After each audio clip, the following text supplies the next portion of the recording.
Through Time into Healing by Dr. Brian L. Weiss. For those of you who have not listened to Dr. Weiss's first tape, Many Lives, Many Masters, a few words of explanation are necessary. Dr. Weiss was graduated magna cum laude, Phi Beta Kappa, from Columbia University, and received his medical degree from the Yale University School of Medicine, where he was also chief resident in psychiatry. Dr. Weiss has been a professor at several prestigious university medical schools and has published over 40 scientific papers in the fields of psychopharmacology, brain chemistry, sleep disorders, depression, anxiety states, substance abuse disorders, and Alzheimer's disease. Catherine, the patient he discusses in Many Lives, Many Masters, was referred to Dr. Weiss about a year after he became chairman of the Department of Psychiatry at Mount Sinai Medical Center in Miami Beach, Florida. At the time, I knew nothing about the concept of past lives or reincarnation, nor did I want to. Catherine was suffering from fears, phobias, paralyzing panic attacks, depression, and recurrent nightmares. Her symptoms had been lifelong and were now worsening. After more than a year of conventional psychotherapy, she remained severely impaired. I felt she should have been more improved at the end of that time span. Catherine was a laboratory technician in the hospital and had the intelligence and insight to gain from therapy.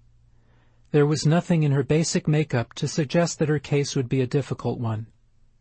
Since she had a chronic fear of gagging and choking, she refused all medications. I couldn't prescribe antidepressants or tranquilizers, drugs I was trained to use to treat symptoms like hers. Her refusal turned out to be a blessing in disguise, although I did not realize it at the time. Eventually, Catherine consented to try hypnosis, a form of focused concentration, to remember back to her childhood and attempt to find the repressed or forgotten traumas which I felt must be causing her current symptoms. Catherine was able to enter a deep hypnotic trance state. She began to remember events which she consciously had been unable to recall. She remembered being pushed from a diving board and choking while in the water. She also recalled being frightened by the gas mask placed on her face in a dentist's office. And worst of all, Catherine remembered being fondled by her alcoholic father when she was 3 years old, his huge hand held over her mouth to keep her quiet. I was certain that now we had the answers. I was equally certain that now she would get better. But her symptoms remained severe. I was very surprised. I had expected more of a response. As I pondered this stalemate, I concluded that there must be more traumas still buried in her subconscious. If her father had fondled her when she was 3, perhaps he had done this at an even earlier age. We would try again. The next week, I once again hypnotized Catherine to a deep level. But this time, I inadvertently gave her an open-ended, non-directive instruction.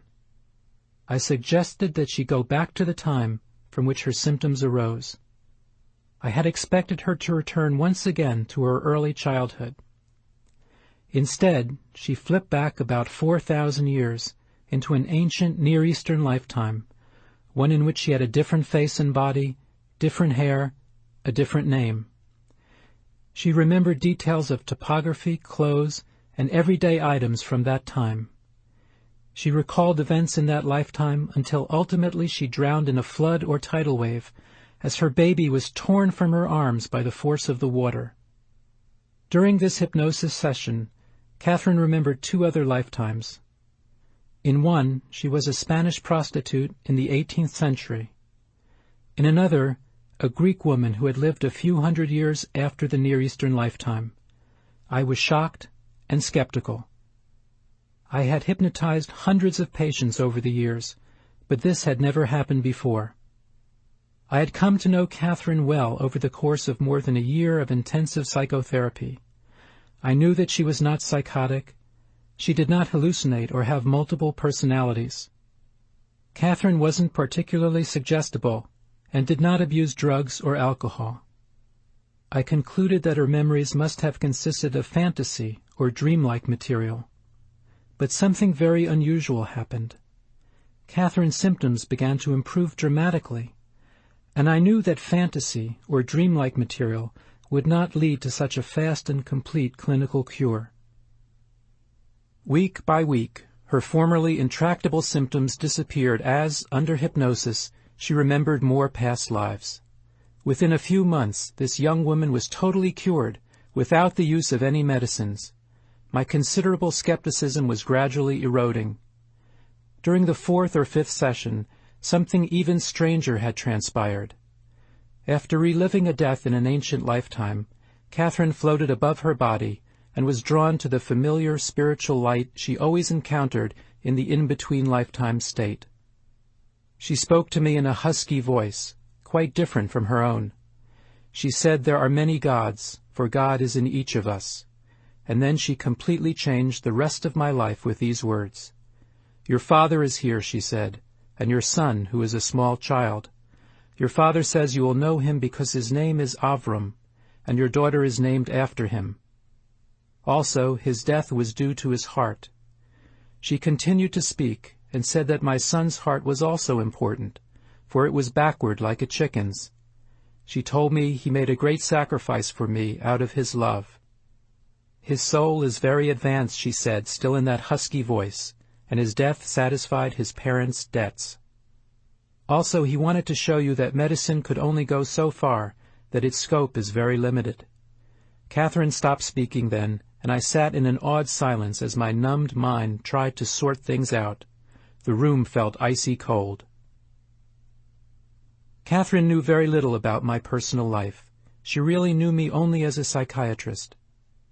She had no idea that the greatest tragedy in my life had been the unexpected death of our firstborn son Adam, who was only 23 days old when he died early in 1971 from a heart problem. It was as if his heart were turned around, backward. Extremely, extremely rare. We mourned for months, our hopes and dreams dashed. At the time of Adam's death, I had been wavering about my earlier choice of psychiatry as a career. I was enjoying my internship in internal medicine, and I had been offered a residency position in medicine. After Adam's death, I firmly decided that I would make psychiatry my profession. I was angry that modern medicine, with all of its advanced skills and technology, could not save my son, this simple, tiny baby. My father had been in excellent health until he experienced a massive heart attack early in 1979 at the age of 61. He survived the initial attack, but his heart wall had been irretrievably damaged, and he died 3 days later. 4 months after his death, our daughter Amy was born. She was named after him. His Hebrew name, Avram, had suited him better than Alvin, his English name. This was about 9 months before Catherine's first appointment. She could not possibly know this information. This unsophisticated laboratory technician was a conduit for transcendental knowledge. And if she could reveal these truths, I wondered what else was there. I needed to know more. I asked her who told her these things, and she responded in a whisper, saying that the Master Spirit told her. After the shock subsided, I returned to the behavior of an obsessive-compulsive, scientifically trained psychiatrist. I scoured the libraries and bookstores for more information. I found some excellent work, such as Dr. Ian Stevenson's research with young children who have demonstrated reincarnational-type memories. I also found a few published studies of clinicians who had used past-life regression. They used hypnosis and other related techniques that allow the patient's subconscious mind to go back in time to retrieve memories from prior lifetimes. After my experience with Catherine, my perspective on psychotherapy began to change radically. I realized that past life therapy offered a rapid method of treating psychiatric symptoms, symptoms that had previously taken many months or years of costly therapy to alleviate. Here was a much more direct way to heal pain and fear. I began to use this therapy on other patients, and again had excellent results. At the time of this taping, I have regressed hundreds of patients to past lives during their individual therapy sessions. I have regressed many times that in group workshops. Who are my patients? They are physicians, attorneys, business executives, other therapists, housewives, blue-collar workers, salespersons, and so on. They are people from different religions, socioeconomic levels, educational backgrounds, and belief systems. Yet many of them have been able to remember details from other lifetimes, and many of them have been able to remember survival after physical death. Catherine, whose story is described in complete detail in Many Lives, Many Masters, traversed a dozen of her lifetimes, and she was cured. She continues to lead a happier, more joyful life, freed from her paralyzing symptoms and from her pervasive fear of death. She knows that a part of her, containing her memory and personality and yet possessing a far greater perspective than her conscious mind, will survive her physical death. Most of my patients experience past life regressions through hypnosis. Many were able to rid themselves of chronic lifelong symptoms, such as specific phobias, panic attacks, recurrent nightmares, unexplained fears, obesity, repeated destructive relationships, physical pain and illness, and so on. This is not a placebo effect. Generally, these are not people who are gullible or suggestible. They remember names, dates, geography, details. And after they remember, like Catherine, they become cured. Perhaps even more important than the curing of specific physical and emotional symptoms is the knowledge that we do not die when our bodies do. We are immortal. We do survive physical death. Through Time into Healing chronicles what I have learned about the healing potential of past life regression since Many Lives, Many Masters was completed. The case histories are all true. Only the names and identifying information have been altered. These adventures are truly amazing. Please listen and join the journey.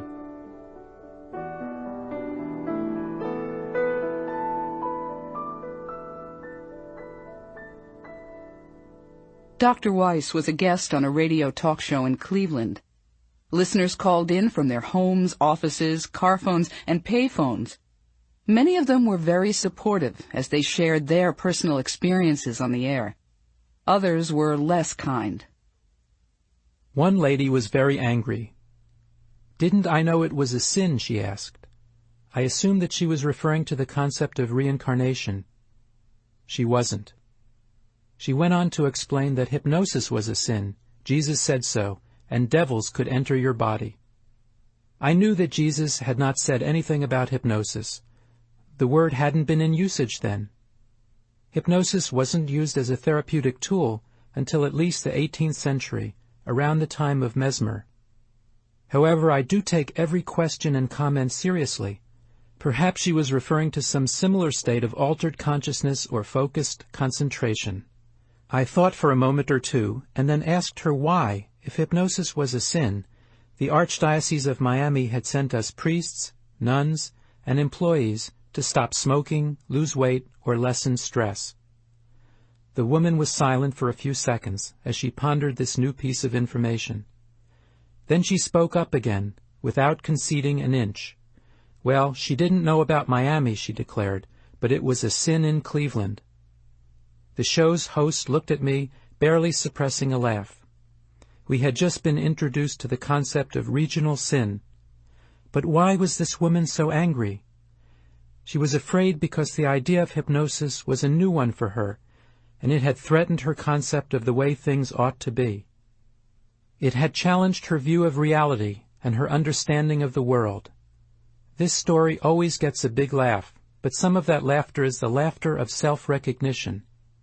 It is the recognition of having one's view of reality challenged by a new idea. And that idea might turn out to be a very important one. In fact, probably all of us have come up against at least one such concept in our lifetime.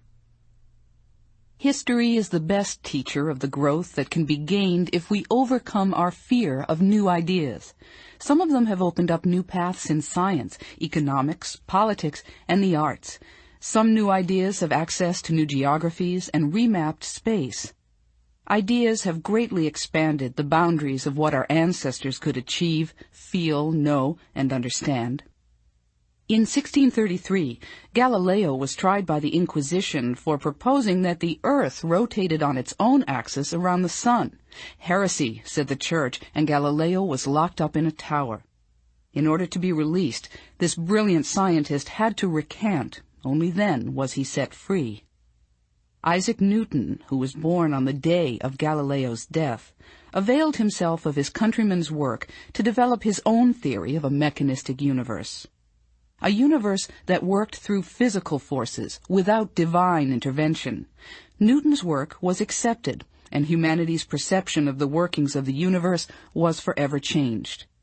Despite the Church's best efforts, Galileo's work was also eventually accepted and highly praised. Today, every school child reads about him not only because of the importance of his scientific work, but also for the way he demonstrated that people find the truth by going within and trusting their own thoughts and experiences. Galileo did not rely on what other people told him was true. The lesson for some people is to open up to truth and love. Anita was a 42-year-old housewife from a strong Italian Catholic cultural and religious background. When she went to see Dr. Weiss, she was extremely depressed and taking medication for it. She exhibited the usual symptoms of clinical depression, a condition that usually indicates a feeling of powerlessness, and that word certainly described Anita. She felt oppressed by her family and her ritualistically religious background. These two forces seemed to dictate her role in life. She resented the limitations made by her father's demands on her life. At the same time, she felt guilty about her own anger.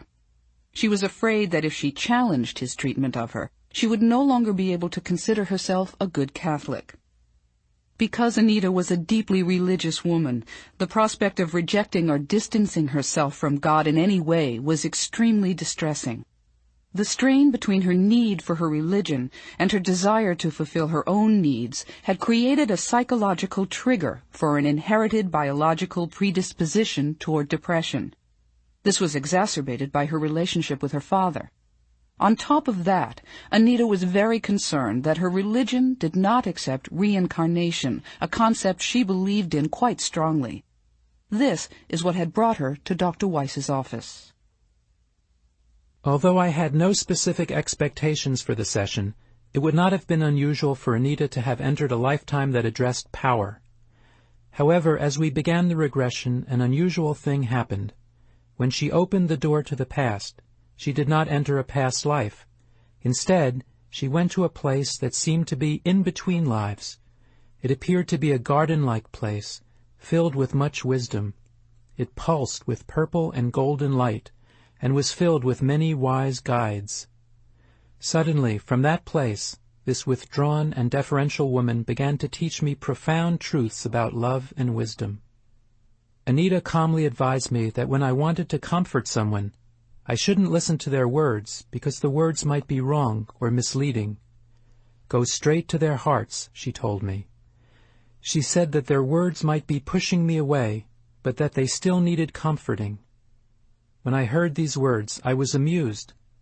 Other patients, accessing a similar place, had echoed these same thoughts. Now this woman, who was not a scholar, a philosopher, nor a psychologist, was teaching me something very important about human nature. She went on to utter a beautiful thought fragment that was very close to a classic esoteric definition of wisdom. It involved the blending of the mind and the heart to establish harmony and balance. Here was a woman who, without any background or training in this philosophy, had spontaneously begun teaching wisdom. When she returned from her relaxed, altered state, Anita was deeply affected by her mystical experience. Some very interesting changes resulted.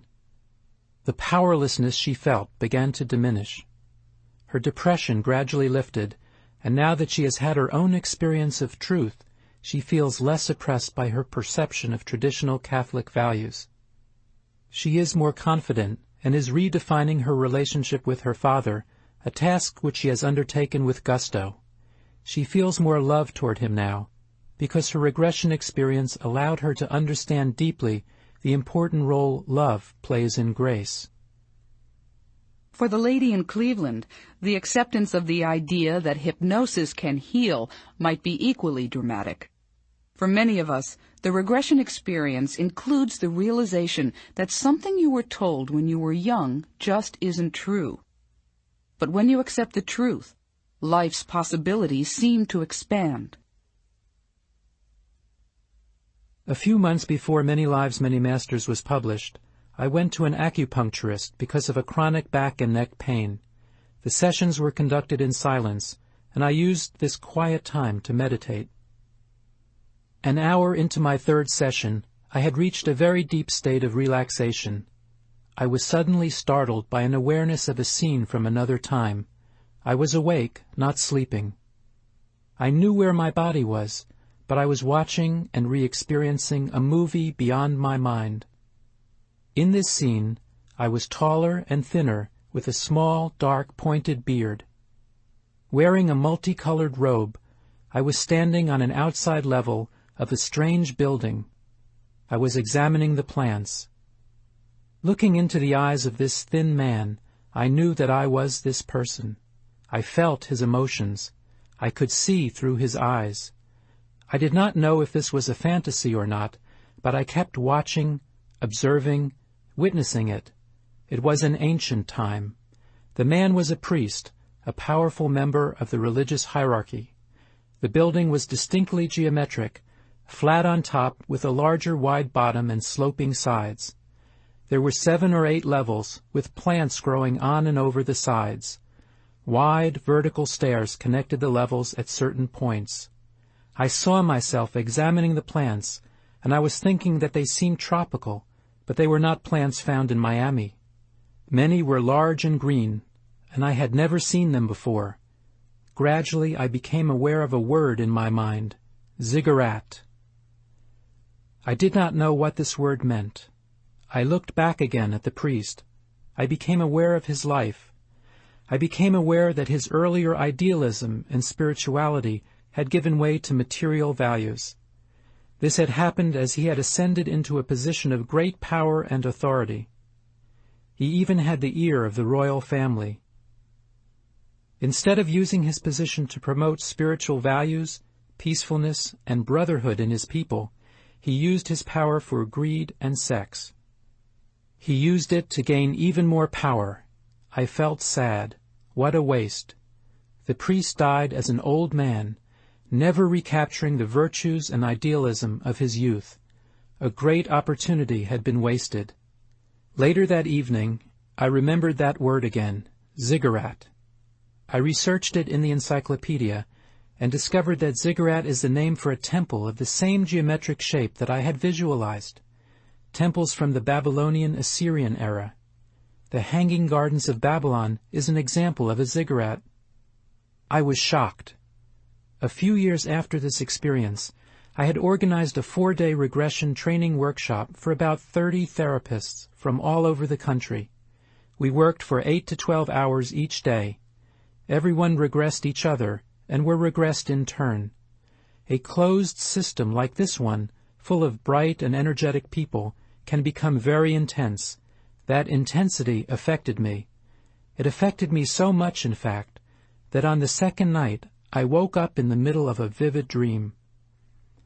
Once I was awake, the dream unfolded further as I continued to maintain a deep, hypnagogic state. This is the state we are in when we are just waking, but are not yet fully awake. This dream was one that tapped a past life memory. In that lifetime, I appeared as a prisoner somewhere in Europe during the Middle Ages. I was held captive in what looked like a dungeon. The room was underground and made of stone. I was being tortured for my beliefs, particularly for teaching about reincarnation, which was not accepted in this Catholic country. After several days of this torture, I died. When the dream ended, I was still in the highly creative, hypnagogic state. I remembered the lifetime I had experienced several years earlier when I was a powerful priest at the ziggurat and had abused my power for material gratification. And then a voice came to me. It spoke gently and lovingly, and told me that when I had a chance to teach the truth, I did not. And then, when I didn't have the chance, I did. The voice told me that I had died for my belief when I didn't have to. You could just have easily and successfully taught about love, it said. At that moment, it wasn't right to force the issue. The voice continued just as gently, addressing my current lifetime. This time, it said, get it right. At that moment, I understood that part of my life's purpose was that of transforming fear into love and wisdom. I could not be afraid to teach. Hypnosis is the main technique I use to help patients access past life memories. Many people have questions about what hypnosis is and about what happens when a person is in a hypnotic state, but there really is no mystery. Hypnosis is a state of focused concentration, of the sort many of us experience every day. When you are relaxed, and your concentration is so intense that you are not distracted by outside noises or other stimuli, you are in a light state of hypnosis. All hypnosis is really self-hypnosis, in that you control the process. The therapist is merely a guide. One goal of hypnosis is to access the subconscious. This is the part of our mind that lies beneath ordinary consciousness, beneath the constant bombardment of thoughts, feelings, outside stimuli, and other assaults on our awareness. In the subconscious mind, mental processes occur without our conscious perception of them. We experience moments of intuition, wisdom, and creative ideas when these subconscious processes flash into our conscious awareness. The subconscious is not limited by our imposed boundaries of logic, space, and time. It can remember everything from any time. It can transmit creative solutions to our problems. It can transcend the ordinary to touch upon a wisdom far beyond our everyday capabilities. Hypnosis accesses the wisdom of the subconscious in a focused way in order to achieve healing. We are in hypnosis whenever the usual relationship between the conscious and subconscious mind is reconfigured so that the subconscious plays a more dominant role. There are a broad spectrum of hypnotic techniques that are designed to tap into a variety of hypnotic states from light to deep levels. When you're hypnotized, you are not asleep.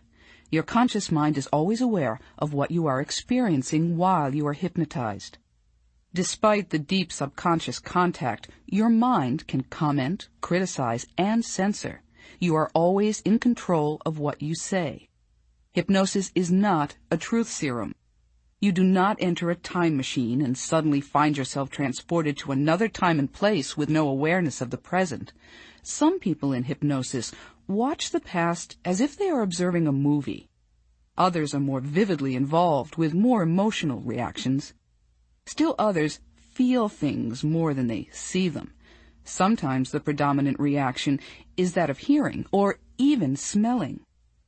Afterwards, the person remembers everything experienced during the hypnosis session. Listening to someone's guiding voice aids in focusing concentration and helps a patient to reach a deeper level of hypnosis and relaxation. There is no danger. You are in complete control. Your mind is always aware and observing. This is why people who may be deeply hypnotized and actively involved in a childhood or past life sequence of memories are able to answer the therapist's questions, speak their current life language, know the geographical places they are seeing, and even know the year, which usually flashes before their inner eyes or just appears in their minds.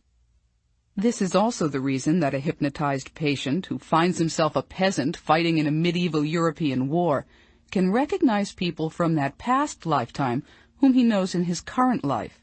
It's why he can speak modern English, compare the crude weapons of that time with those he might have seen or used in this lifetime, give dates, and so on. His present-day mind is aware, watching, commenting. He can always compare the details and events with those of his current life. He is the movie's observer and its critic, and usually its star at the same time, and all the while he can remain in the relaxed, hypnotized state. Hypnosis puts the patient in a state that holds great potential for healing by giving the patient access to the subconscious mind. To speak metaphorically, it puts the patient in the magical forest that holds the healing tree. But if hypnosis lets the patient into the healing country, it is the regression process that is the tree that holds the sacred berries he or she must eat to heal. Regression therapy is the mental act of going back to an earlier time, whenever that time may be, in order to retrieve memories which may still be negatively influencing a patient's present life. They are probably the source of the patient's symptoms. Hypnosis allows the mind to short-circuit conscious barriers to tap this information. Repetition compulsion is the name given by Freud to describe the often irresistible urge to re-dramatize or reenact emotional, typically painful experiences that occurred in one's past. He discovered that bringing the initial trauma to consciousness, cathartically releasing it and integrating what had been felt and learned is effective.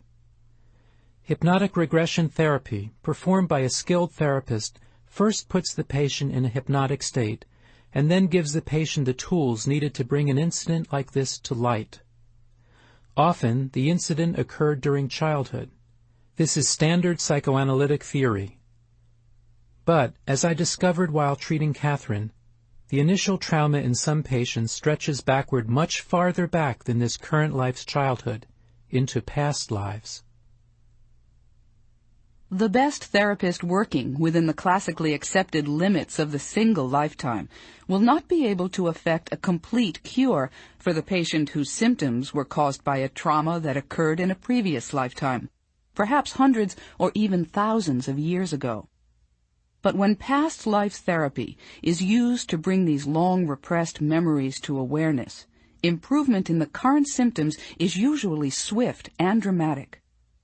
A pattern of compulsive sexual acting out would be one example of a repetition compulsion syndrome. I know of a young man who is compulsively driven by a form of exhibitionism, specifically of exposing his genitalia to certain women while masturbating in a car. This behavior is obviously dangerous and destructive. This young man has outraged women, and he has been arrested several times. Yet his destructive compulsion continues to occur. His therapist has traced the origins of this behavior back to sexual incidents that occurred between this man and his mother when he was quite young. This excellent therapist had success in uncovering an early trauma, but this man's therapy had been successful only in part, and he suffers frequent relapses. Based on my experience with over 300 individual past life regression patients, there is a good possibility that the reason this therapy has been only partially successful lies in the fact that the original trauma may have occurred in a prior lifetime. The scenario may even have been repeated in several lifetimes. Perhaps the most recent manifestation, the one experienced in his current life, is only the latest in a series of similar traumas. The recurrent pattern has already been established. All of the traumas, not just the most recent, need to be brought to awareness. Then complete healing can occur. The concept of repetition compulsion seems valid. However, the scope of the past must be enlarged to include past lives if uncovering the present lifetime sources proves unsuccessful. I am certain that the young man who is compelled to masturbate while driving needs to explore his past life realms, to identify the traumas, and to bring them into his current awareness. Only when the pathological foundation is brought to light can he really be cured. I have found that hypnosis combined with regression therapy plumbs the unconscious more deeply than do psychoanalytic techniques like free association, in which the patient remains in a relaxed but conscious state while merely closing the eyes. Because it promotes a deeper strata of associations by tapping memory storage areas unavailable to the conscious mind, hypnotic regression therapy offers many patients deeper and dramatically more rapid results. It is important to stress that regression therapy consists of much more than hypnotic technique. Before the hypnotic process can be initiated, a skilled regression therapist will spend a great deal of time taking a history, asking questions, getting answers, and going very specifically and in great detail into particular areas of importance. This increases the success rate of regression from about 50 to about 70%. And after the regression is completed, after the patient has emerged from the hypnotic state, it is then necessary to integrate the feelings, insights, and information the session has elicited into the current life situation. This integration requires considerable therapeutic skill and experience because the material evoked is often powerful and emotionally charged. I do not recommend past life therapy done by a therapist who is not certified or accredited by a traditional accrediting body. Non-traditional past life therapists may be less likely to let a memory evolve at its own pace and less likely to have the skills necessary to help the patient integrate the material. Experiencing a past life regression alone at home, however, is beneficial and relaxing in most cases. The subconscious is wise and will not provide the conscious mind with a memory it is not capable of assimilating. There is a slight risk of adverse symptoms such as anxiety or guilt, but these can be alleviated, if necessary, by a visit to a trained therapist.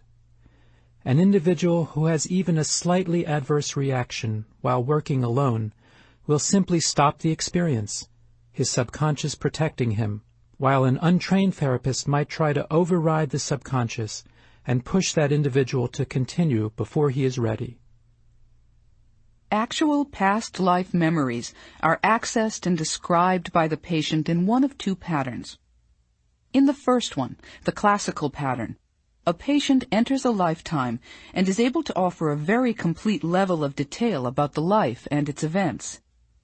The second pattern of past life recall is one Dr. Weiss calls the key moment flow pattern. In key moment flow, the subconscious knits together the most important or relevant moments from a cluster of lifetimes, the key moments that will best elucidate the hidden trauma and most quickly and powerfully heal the patient. With some patients, key moment flow has a fragmentary quality that can expand either into a more detailed key moment flow or a classical pattern in later sessions. Each patient's subconscious will determine the optimal flow of memory and healing for that particular patient. Past life therapy, which flows from key moment to key moment, is a very practical, successful therapy modality, one in which the necessary connections between past lives and present life may take place in perhaps less than 1 hour rather than in several hours. However, key moment flow tends to be less validationally oriented than the classical pattern because its focus is on essence, not details. No one can predict which pattern a patient will adopt. Both heal equally.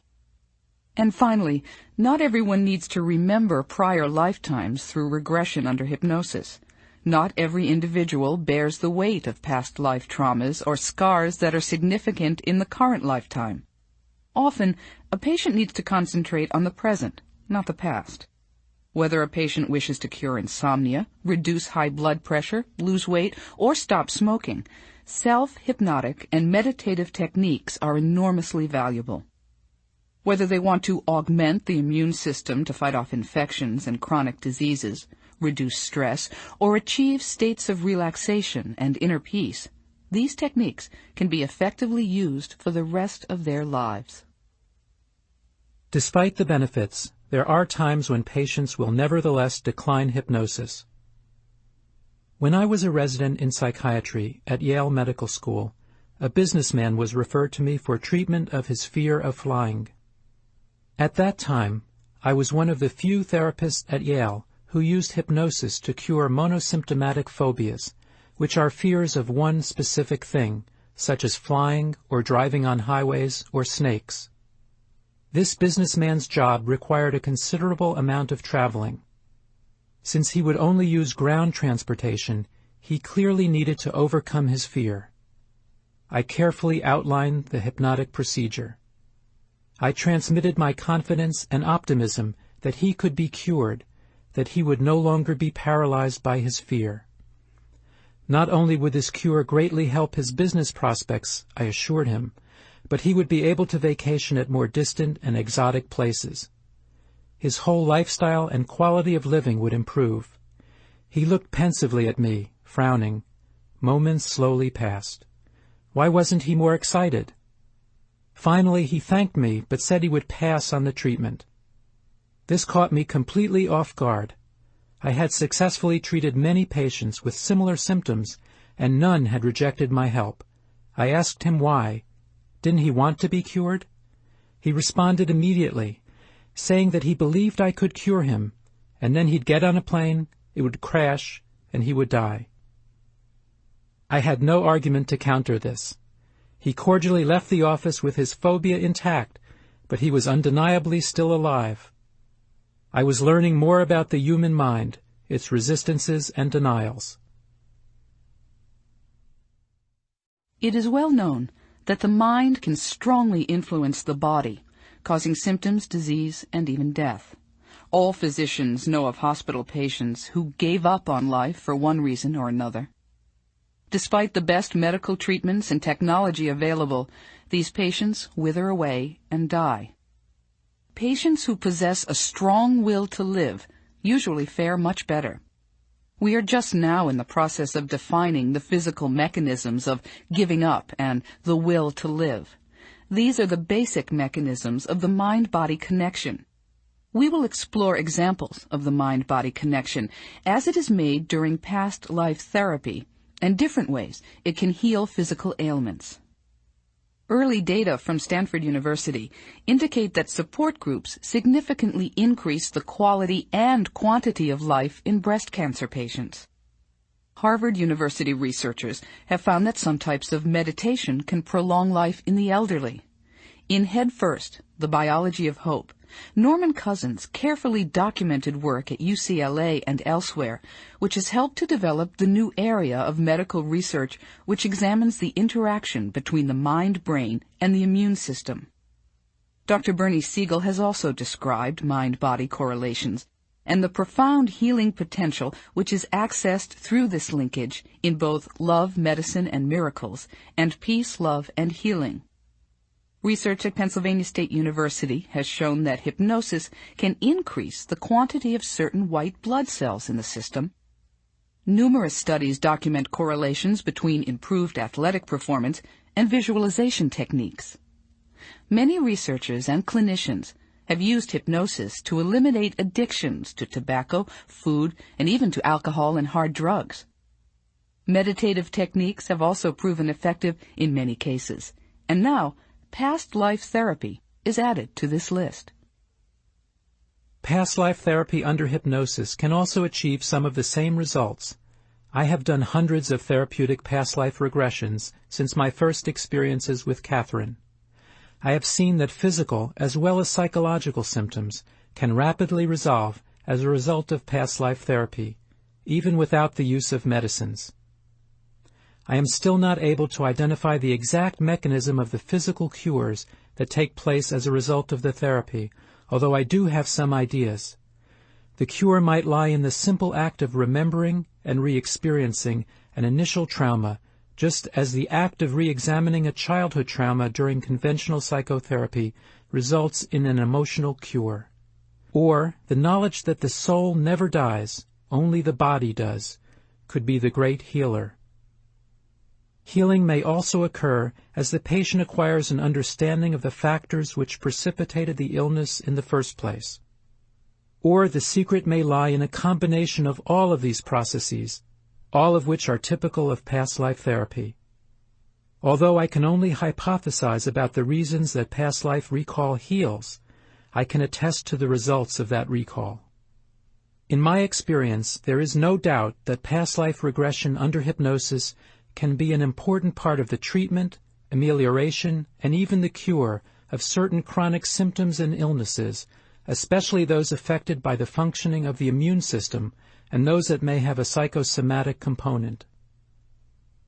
Past life therapy is particularly effective in treating musculoskeletal pain, headaches that do not respond to medication, allergies, asthma, and stress-induced or immune system-related conditions such as ulcers and arthritis.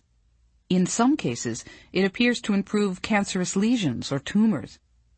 Many patients have been able to stop taking pain medication for formerly debilitating conditions after they experience past life therapy. It also resolves deep underlying emotional issues, as the relationship of the emotions to the physical discomfort and its past life source is revealed. The medical exploration of this field is just beginning. However, it is safe to say that past life therapy must be seriously considered as a potent and cost-effective addition to the roster of effective holistic therapies, that is, therapies that concentrate not on alleviating a single symptom or condition, but on healing the whole person, body and mind. Wherever the secret lies, the therapeutic effects and benefits can be startling. Jack is a 40-year-old cargo pilot who wanted help with a cluster of physical and psychological symptoms. Physically, he suffered from migraines, gouty arthritis, and high blood pressure. Psychologically, Jack stored anger for weeks before suddenly venting his feelings in an intensity that approached rage. Jack also suffered from a very particular single fear phobia. Every morning, as he buckled himself into his pilot's seat and taxied for takeoff, he'd anxiously and repeatedly look out the window to make sure that his plane still had a right wing. Having been an Air Force pilot for years before he became a commercial flyer, Jack was an extremely seasoned and responsible pilot. He had never experienced any emergency situation that could have caused his current anxiety.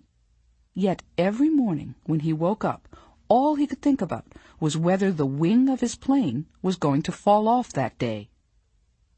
In therapy, Jack experienced a number of past lives in a combination of classical regression and the key moment flow process. In his first session, Jack recalled a life as a cowhand in the Old West. In that lifetime, Jack died when he was crushed by a falling boulder as he rode his horse through a mountain pass. As he relived the death experience, Jack recalled the suffocating feeling.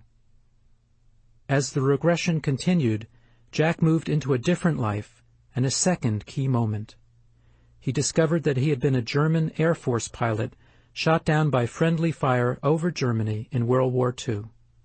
The friendly fire had blown away the right wing of his airplane. Jack died as the crippled craft plummeted to Earth. As he re-experienced the death and the between-life stage that followed it, Jack also relived the terrible anger and frustration he had felt because of the mistake that had prematurely cost him his life and had forced him to abandon his young family. After this regression process, Jack felt elated, as if a huge weight had been lifted from him. Now he had an explanation for the irrational anguish he had been experiencing in his present lifetime. Within 2 weeks, he and I both noticed that his wing phobia had entirely disappeared. Finally, he was able to get into the cockpit without casting a terrified glance out to the right side of his plane. His anger about the pointlessness of that death also helped him begin to understand more about the source of his frequent rages.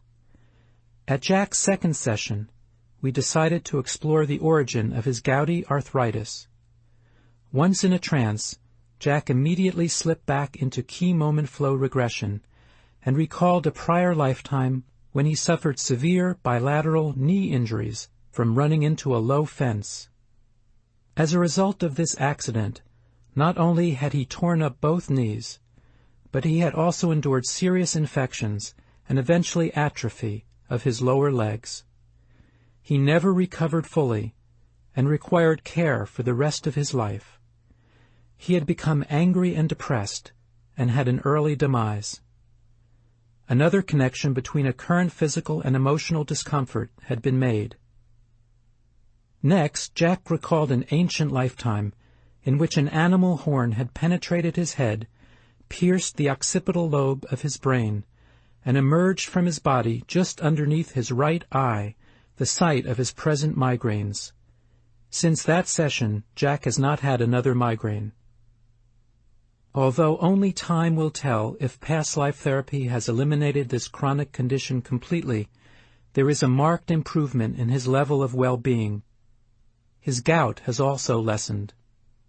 And much of Jack's anger has been replaced with peacefulness.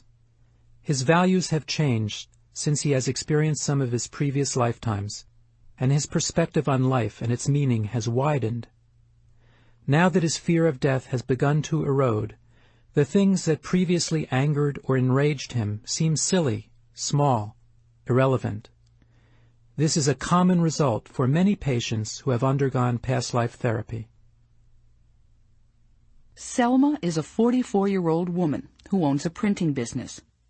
Like Jack, Selma suffered from more than one chronic physical condition. Selma had a cancerous lesion of the vulva, which had been removed several times, but which kept coming back. When she first visited Dr. Weiss, she had been using a chemotherapy cream on the lesion with no effect. When they discussed her medical and psychological history, Selma related a number of physical and emotional challenges in her life. She suffered from allergies, skin rashes, and a history of stomach ulcers. At the age of 11 months, she had badly burned the skin on her left thigh and had received one of the first skin grafts performed in America. Selma had numerous childhood surgeries on her thigh, accumulating a total of 500 stitches. After an operation she underwent at the age of 14, Selma's body finally reacted to all the pharmaceuticals that had gone through her system by breaking out in an angry and painful red rash all over her body. After this, she became generally weakened, experienced more physical illnesses, and developed an intolerance to the sun. In addition, cancer ran in Selma's family. Her mother and her sister had died within the previous 2 years, her mother from brain cancer, and her sister from cancer of the pancreas. As a child, Selma had been sexually abused by an uncle. Despite her many physical and emotional hardships, Selma came into therapy with hope and confidence that she could turn her life around. In her first regression, Selma saw herself as a dark-haired boy of 13, apparently a resident of a feudal village. Selma entered the lifetime at the moment of death, as armored men on horseback pillaged and destroyed her village. One soldier stabbed her in the chest with a sword, and she died instantly. Selma's spirit immediately left her body. As it did, she felt a wonderful feeling of floating, a feeling of peacefulness and relief at leaving that earthly existence. Selma then entered a centuries-ago lifetime in Holland and recounted how a relative living in that family's household had abused her sexually. She recognized that relative as the uncle who abused her in this life as well. The factual details of these memories may have been hazy and fragmented, but the emotional content of the memories was very vivid and dramatic for Selma, particularly the memory of the previous abuse. As we finished the session, Selma felt calm and composed, especially when reviewing the history of abuse with the Dutch man who was now her uncle. Selma experienced a great relief and clarity from being able to link these details together in a cause-and-effect pattern in her mind. As she discovered this pattern, she also seemed to free herself from some of the emotional residue of this traumatic childhood experience. 8 days later, when Selma arrived for her next session, she reported that the cancerous condition had improved. The formerly recalcitrant lesion had shrunk dramatically and had become much less sensitive. Both Jack and Selma were able to make the mind-body connection through past life recall. Both of them discovered that past life therapy can not only trigger the amelioration of physical conditions, but it can also heal emotional scars. As the mind heals the body can also help heal the mind. Past life therapy also seems to develop those traits of hardiness which seem to correlate with good health, including increased resistance to the debilitating effects of chronic illnesses and strong immune functioning. It promotes happiness, peacefulness, and the tendency to accept obstacles as challenges and adventures. Patients who have undergone past life therapy to alleviate physical problems become more hopeful, and they live life more joyously and fully. They are more independent. They sleep better. Their depression lifts. Dana went to a small workshop given by Dr. Weiss, complaining of a problem with her throat. She explained that her throat felt lumpy. She often choked, she had frequent respiratory infections, and was losing her voice. In a group regression, she had a vividly dramatic memory of a male lifetime in the Italian Renaissance, in which she had been stabbed in the throat and killed. She did not know why she had been murdered. After this workshop experience, Dana made an appointment to see me privately. In the office, she related a history of being abused by both parents when she was a child. In hypnosis, she again relived the Italian Renaissance death experience, and this time it became less dramatic.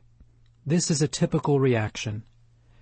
Each time a past life is relived, the emotion becomes less intense, and the possibility of gaining insights from the experience is increased. During this session, Dana learned that she had been murdered because she had known some important secret that others were afraid she would reveal. She had not revealed this information, fearing the consequences of speaking out. This time, Dana continued on to a life review stage after the death was re-experienced. Here she learned that she will experience throat constriction and put herself in danger if she does not speak the truth. At her next session, Dana entered a life that appeared to take place on a Pacific island, Polynesia or Hawaii. In that lifetime, Dana was a young woman with psychic abilities who was absorbed with tribal dancing. She was so absorbed that when she was left to watch the fire, she neglected it. When the fire burned out of control, she neglected to warn her people. Her community was consequently destroyed. One of the victims was the woman who is her abusive mother in this lifetime. The theme had recurred. She had not communicated when she should have. After these sessions, Dana's throat symptoms improved. Moreover, she gained an important, wider perspective about her mother. She was able to step back and see her mother as someone with whom she had been playing different roles in many lifetimes. As a result, she was able to detach from the tyranny of the abusive situation in the present lifetime, one that had wounded her so deeply. This part of her past began to assume a smaller and less influential role in her present. Dana also learned that she needs to speak the truth, no matter what, that secrecy is harmful and hurtful. The healing process that occurs during regression sessions is not always all-encompassing. Sometimes it is a simple matter of discovering the past physical origins of a present physical pain.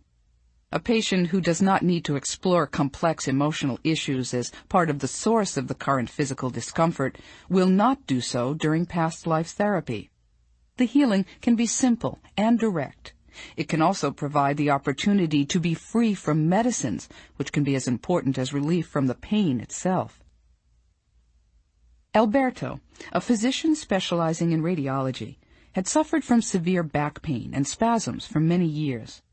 Medical treatments had been unsuccessful in alleviating the excruciating pain. If Alberto had not had such a strong and positive personality and character structure, he could have easily succumbed to the addictive potential of the potent pain-killing medicines he required during flare-ups of his back pain. Falling into a relaxed state, Alberto uncovered 2 past lives where he had suffered mortal injuries to his back. One was especially revealing. In this lifetime, as a soldier several hundred years ago, Alberto recalled dying painfully on a European battlefield, and he re-experienced the numbing pain of his fatal wound. The location of this wound corresponded exactly to the source of his current lower back pain. After the regression, Alberto's back pain and spasms quickly improved. Once again, mind and body had come together to facilitate healing. In Alberto's case, the result was more focused than in other cases. Alberto came to have physical pain relieved, and he achieved his goal. Although Alberto's results were very specific, they still influenced his life in a broad way. As a result of his past life therapy, Alberto was able to stop taking the powerful painkillers that had previously provided his only source of relief. Patients have healed themselves of chronic allergies or respiratory problems through recall of a death experience that included the searing of the lungs or suffocation. Migraine headaches, asthma, respiratory infections, and allergies are physical conditions in the current lifetime which seem to have origins from suffering experienced in previous lifetimes. Past physical trauma seems to leave present physical residue. Lacey was a high school teacher in her late 40s with a long history of asthma and a fear of water. During her first session, she went directly to a death scene and found herself as a girl of 8 or 9 falling off a cliff and drowning. Lacey recalled how her most vivid experience of this drowning was a sensory one, of the coldness and surprising depth of the water. Very quickly she began to float peacefully out of her body. Next, she found herself recalling a life in which she had been a young slave girl of 11 or 12 in the ancient Near East. In this lifetime, her task was to help make bricks out of wet hay or straw. Lacey died at this age when a wagon of wet straw fell over her and she suffocated. As she recalled the death experience, Lacey related the agony, panic, and terror she felt when she found that she could no longer take a breath. This death experience was quite different from the first one. Since that session, her asthmatic condition has improved considerably, to the extent that for the first time in her life, she was able to go through an entire allergy season without taking any medications or experiencing any symptoms. There is more than increased strength derived from the clear awareness of our inherent divinity and the higher power guiding each of us throughout our lives. There is more than a physical boost from living life more joyously and completely with hardiness and power. There is also recovery through understanding the true root causes of our symptoms, our fears, our impairments, and our dependencies. When the core reasons are seen and experienced, understood and resolved, the symptoms disappear. The illnesses improve. The splinter has been removed and the pain is gone. The recurrent drama has finally ended. The dance is over. There's no need to project or defend, no need to anesthetize or use drugs. It is not necessary to be sick anymore. Perhaps this is why therapy conducted in this state, from this higher perspective, seems to be extremely effective. Anne, an intensive care unit nurse, alleviated her respiratory allergies with a past life memory that began to swell up spontaneously during a vacation. She was exploring Paris for the first time with her husband when she began to feel anxious for no apparent reason. As her anxiety increased, she also realized that she somehow knew her way around the historic district she was exploring. She could easily navigate its twists and turns. Suddenly, as she turned a corner and looked down at a small square at the end of the street, Anne had an experience of déjà vu. She saw herself being burned at the stake several hundred years ago for her psychic healing abilities. She subsequently came into the office for hypnosis therapy to explore this experience. In the structured therapy setting, Anne remembered the scorching heat and how she had died inhaling the thick, suffocating smoke that arose with it. Anne's recurrent respiratory allergies hadn't been her impetus for entering therapy. The spontaneous memory had. But this registered nurse later reported to me that her allergies had shown a marked improvement as a result of exploring this memory. Sometimes regression to childhood or to a past life is not even necessary. When therapy is done in a relaxed, meditative, higher state, learning, acceptance, assimilation, and improvement frequently take place quite rapidly. The benefits of this higher state can be experienced in forms of therapy other than past life therapy. I have been incorporating some of its elements into traditional psychotherapy with some of my non-regression patients. I tell the patient to gently close his or her eyes and to take a few deep breaths, letting the body completely relax. We then converse therapeutically. The patient's vision is directed inward instead of outward. There are many fewer distracting sights and thoughts. Concentration is focused. The subconscious mind can be accessed and influenced in a positive, healing manner. Frequently, the patient experiences visual images which accompany the thoughts and emotions we are reviewing. These images seem to be very important and to be directly related to the symptoms or blocks the patient is experiencing. We discuss and integrate the meaning of these images, whether they are symbolic or actual memory fragments. Learning and clinical improvement are enhanced. In a study reported in The Lancet, the prestigious British medical journal, medical researchers found that a combination of diet, exercise, and the practice of stress reduction techniques can reverse blockages in coronary artery disease. Changes in diet and exercise alone were not sufficient. Stress reduction was a necessary factor, more important than originally believed.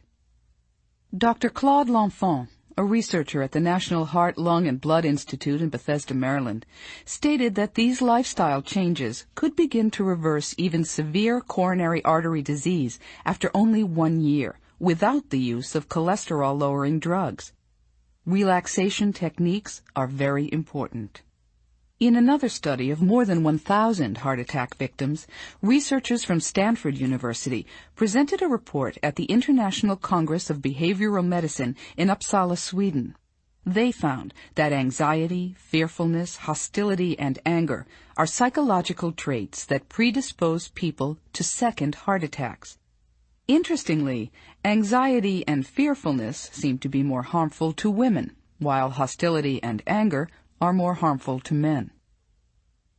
Imagine, relaxation, visualization, imagery, and regression used in order to eliminate stress, tension, fears, and phobias in a holistic way. The health ramifications seem endless. We need more research into the mind, brain, immune system, body continuum.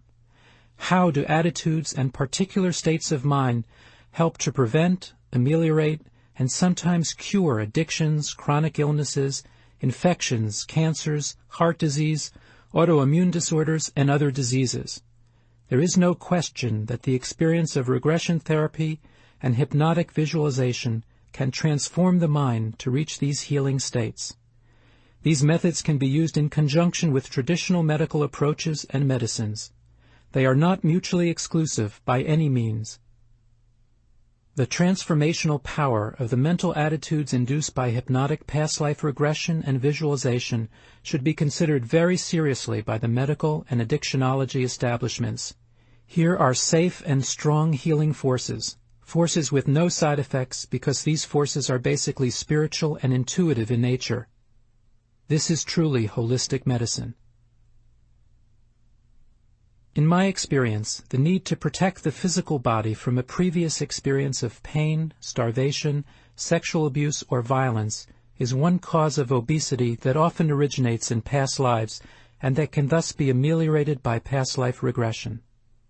For a brief period several years ago, I was a consultant to the gastroenterology division of the hospital. I interviewed patients suffering from severe obesity prior to their entering a research program that involved an invasive procedure to promote weight loss. One of the patients whom I had previously interviewed was later referred back to me by a colleague. Sharon weighed 295 pounds, and like some of the other participants in the program, she had failed to lose weight.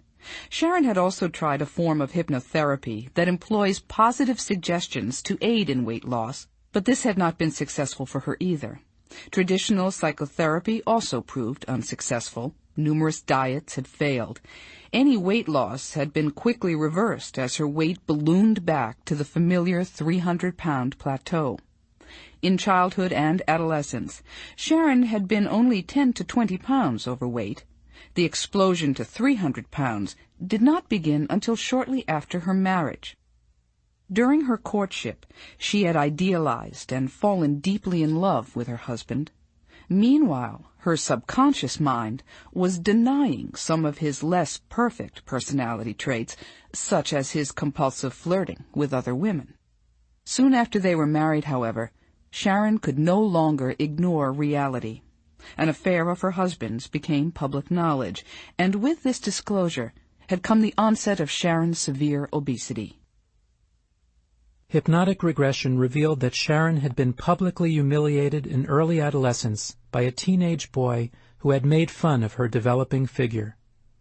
This was progress, but there was more. Tearfully, and still in a trance state, Sharon recalled the original cause of her obesity. Her stepfather had fondled her when she was a little girl of 4. These memories had been deeply repressed for many years. The betrayal of her husband was the trigger, but the bullet was loaded at age 4 and the hammer drawn when Sharon was humiliated at age 13. She could not trust men. She had to be protected from them. The answer was to become so obese that no man could ever find her attractive, and therefore she could not be hurt again. After this hypnosis session, when she remembered her childhood sexual abuse, Sharon began to lose weight. Her voracious appetite abated, and she was able to eat sensibly. Short-term psychotherapy quickly reversed her distrust of men. Since our session, Sharon has lost 165 pounds and has maintained that loss. Kathy was a 38-year-old businesswoman who came to Dr. Weiss for the treatment of her anxiety symptoms. Her physical health was good, except for the fact that she was 40 pounds overweight. Her panic attacks subsided after she discovered certain facts about herself during a past life regression, and flushed with success, she scheduled another session to see if she could do something about her weight. In that session, she regressed to the life during which she was in a Nazi concentration camp. She cried as she saw herself as a victim of their inhumane medical experiments. But even though she died in one of these camps, the session was not over. She saw herself in New Orleans. She was a prostitute and was dying of a debilitating sexually transmitted disease. In both of these past life memories, she had died in a state of starvation. She was literally just skin and bones. Because she remembered the traumas of starvation, Kathy no longer needed layers of fat to protect her. She slowly took off all the extra weight and has started a wonderful new romantic relationship. Feeling good about herself and liking how she looks definitely played an important part in Kathy's ability to let this new relationship into her life. Gerald Kine, a prominent hypnotherapist, has treated literally thousands of people for obesity during his professional experience of over 25 years. I asked his opinion of these cases and others like them.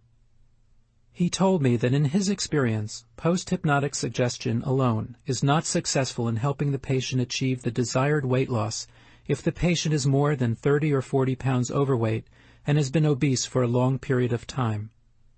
However, he has found that regression to the cause of chronic obesity, whether that cause is found in significant childhood experiences or in the patient's past lives, does cure the condition. He has also found that when obesity is successfully treated with regression therapy, the weight loss is usually permanent. Sometimes the tendency towards substance abuse is one that has been carried over from previous lifetimes, or the problems that a person hopes can be masked by using alcohol or drugs may be the issues that have been carried over from another lifetime, giving the feeling of timelessness and eternity. In either case, patients facing the challenge of recovery often have an underlying need in common with the obese, and that need is the need to protect. Like excess weight, drugs and alcohol can seem to provide a layer between the person and his or her feelings, fears, and the hurts inflicted by others. Drugs can also insulate addicts from taking responsibility for their lives because they can always blame the drugs or alcohol for problems. It is easy to use addiction as an excuse for failures, disappointments, or mistakes, instead of accepting such setbacks realistically and using them as opportunities for growth. In contrast to obesity, The motivation for substance abuse behavior often involves an element of escapism or avoidance. Substance abuse typically provides a method of suppressing memories or feelings. In this sense, the dulling of awareness with drugs and alcohol can be a form of slow suicide. Like suicide, substance abuse is a way of avoiding or escaping intolerable issues. Substance abusers who undergo past life regression therapy sometimes discover that they have committed suicide in other lives, and that the issues they wanted to escape from previously have resurfaced with a vengeance. This time, the need to escape has been translated into the slower suicide and escapism of addiction. I rarely treat patients who are in the acute stage of an addiction to alcohol or drugs. Hypnosis is not effective when a person is under the influence of these substances.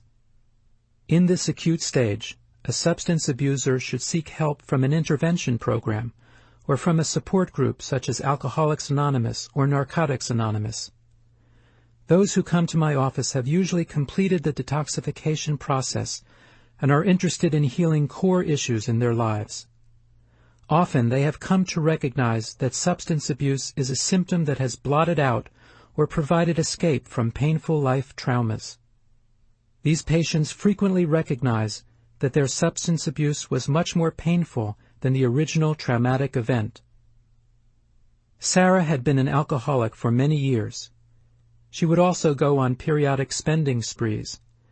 However, she was not manic-depressive and did not require lithium. Careful exploration of her childhood revealed marked dysfunction in her family. She was involved in a classic codependency situation with her husband. Psychoanalysis, which had lasted 8 years, had not changed her behaviors. She had failed in group therapy and in a chemical dependency inpatient unit. It was not until she began to explore her past lives that a dramatic improvement began. She discovered that in prior lifetimes she, her parents, and her husband had repeatedly been together in abusive, alcoholic relationships. There had been violence, murder, suicide, and all sorts of chaos and mayhem. The actual details were not as important as the recurring pattern. Sarah resolved to break the pattern, realizing that the family would be condemned to endlessly repeat this destructive play until they had learned their lessons. Sarah knew that she had to forgive them and herself. She could only do that through love, and she did. Sarah now meditates regularly, volunteers with the severely handicapped, and no longer abuses substances or uses money for ego gratification. Sarah's understanding of the repetitive, destructive behavior patterns in herself and her family, patterns spanning lifetimes, aided in her recovery. The experience of the extremely relaxed, almost blissful state induced by the hypnotic regression also helped her.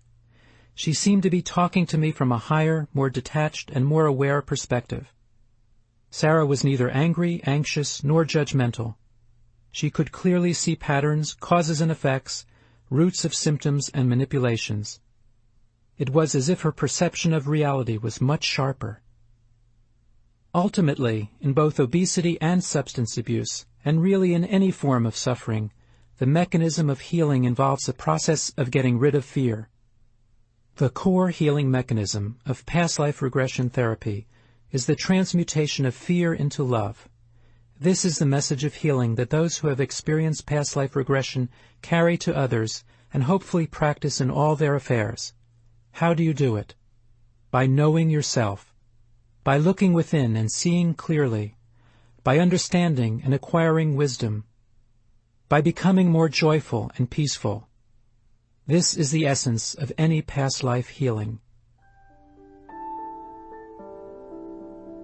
On the next tape, we will explore the issues of death and grieving, take a look at relationships, and probe the notion of your inner child. We'll also describe a number of regression techniques which you can use yourself at home. So let's continue our journey.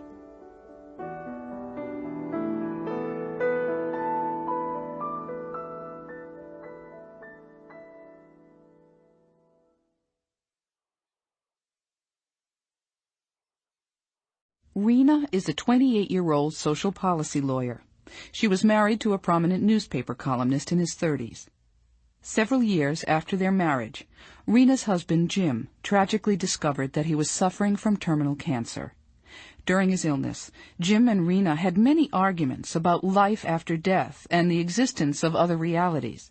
Rena had a strong belief in both, but Jim was extremely skeptical. Trained as a journalist with superior reasoning skills, he had a professional bias for not accepting the existence of anything that he could not verify factually. Jim not only refused to consider these possibilities for himself, but he had also tried to wear down Rena's personal faith in life after death and the immortality of the soul, which was one of her greatest comforts and supports as she began to grieve the imminent loss of her husband. As Jim's condition deteriorated, their arguments continued. Jim appeared to become angrier and angrier, both about his condition and about Rena's beliefs. He also seemed to become more and more fearful. Finally, Jim was hospitalized. Both he and Rena knew his death was approaching quickly. Right before his death, though, something astonishing happened. Jim calmly told Rena that he had seen an old man sitting in a chair in his room, and that the old man had told him that he was there, waiting to take him on his journey. Jim added that Rena had been right about the subject all along, and that he had been wrong. He apologized for being so recalcitrant, and hoped she would continue to explore and learn more after his death. After he reported this news to the astonished Rena, this formerly angry, agitated, and fearful man became more peaceful about his impending death.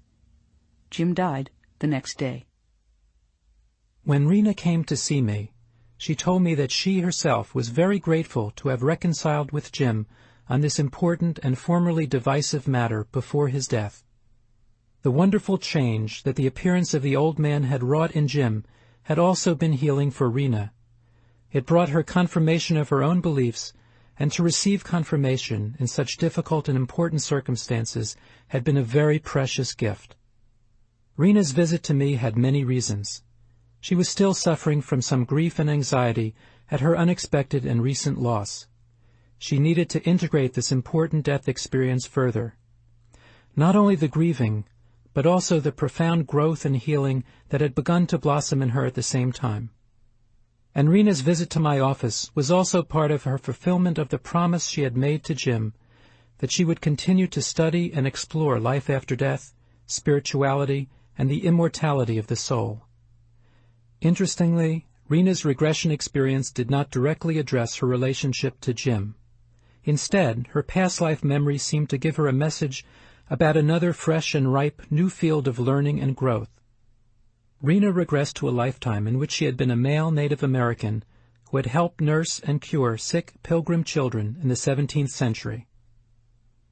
After the session, Rena recalled that as a child she had always picked school projects that had to do with the Pilgrims, and she had always seemed to know a lot about them. With the regression session completed, Rena felt that she had now experienced her own immortality firsthand. More significantly, the regression seemed to unveil heretofore unknown talents in Rena's own past, talents which she might be able to develop once again in this lifetime. Whether this includes health care, work with children, or a sensitivity to certain aspects of early American history remains to be seen. The subconscious inner wisdom that led Rena to access that particular lifetime might also be giving her conscious self a message that Rena herself had helped Jim face his dying and death.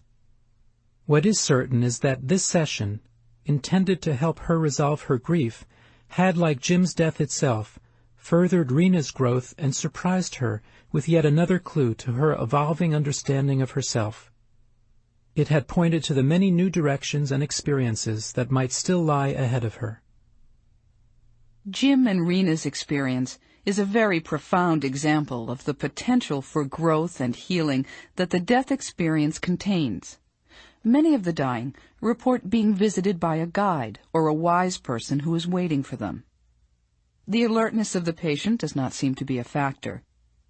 Whether the patient is alert or not, in a chemically medicated state or not, these experiences must not be dismissed.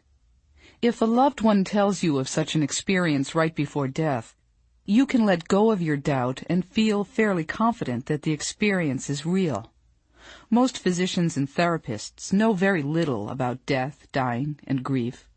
Those who have experienced grief personally understand it a bit more, but in essence, most members of the healing professions do little more than describe the symptoms of grief. Grief can easily become clinical depression. The grieving person feels despondent, hopeless, and beyond help. Psychological pain becomes acute and omnipresent. Sleep patterns, the ability to concentrate, appetite, and energy levels are all disrupted. Friends try to cheer the grief-stricken, to distract them from their despair, but to no avail. Therapists and physicians can do so much more to help heal their patients' grief. Philip was a computer software designer who sought the past life regression process in order to heal his grief. Philip and his wife, Eva, had lost 2 very young children, a girl and a boy, to a rare congenital birth defect. Perhaps the most tragic aspect of Philip's children's story was the fact that the loss of a second child might have been prevented.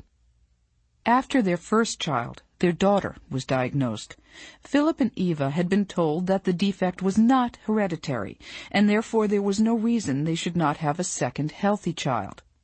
However, this advice was inaccurate, and Philip and Eva had to suffer again the loss of a child, this time with the knowledge that the tragedy and their son's suffering could have been avoided. Feelings of responsibility, loss, and grief were inextricable and devastatingly intertwined. The tragedy was several years behind Philip when he came for therapy, but he was still mourning. As a computer scientist with advanced graduate degrees, Philip was highly trained to use logical, analytic reasoning. He also had a strong Catholic background, and this orientation had made him quite comfortable with a full range of spiritual phenomena and experiences as well. Several times since the children's deaths, Philip had visited a famous psychic who seemed to be able to communicate with his little boy and girl. He had grasped at this opportunity to resolve his grief, and he felt that his sessions with this medium had been helpful. But the psychic had recently died. Philip felt that now he had no chance of contact with his children, and this lack of contact had deepened his grief. Based on the results I have observed with other patients, it seemed that a regression experience might give him a new perspective to deal with his losses. Philip proved to be a good subject for hypnosis. He was soon in a deep and relaxed trance state, and he appeared to be having a vivid past life experience. He described being in a beautiful alpine meadow, high in the mountains, surrounded by a profusion of wild flowers in full bloom. Suddenly he saw his children, now older, approaching him, laughing and singing. Then Philip's deceased father and mother joined them, along with his maternal grandfather, to whom Philip had been especially close. First Philip's children, and then his parents and grandfather, came and held his hands. Philip could describe the touch of his children's hands in his, how real the feeling was, how strong their grip, how much stronger they now were, and how much they had grown. Looking into his eyes, all of them communicated with him deeply. They told him that they loved him. They told him not to worry, that everything was fine, and that they were fine. They were very happy in this meadow and in this dimension. Joy literally sparkled from their eyes and their smiles. Clearly, despite the vividness of the surroundings, this was not a past life experience at all. In trance, Philip seemed to have entered another dimension.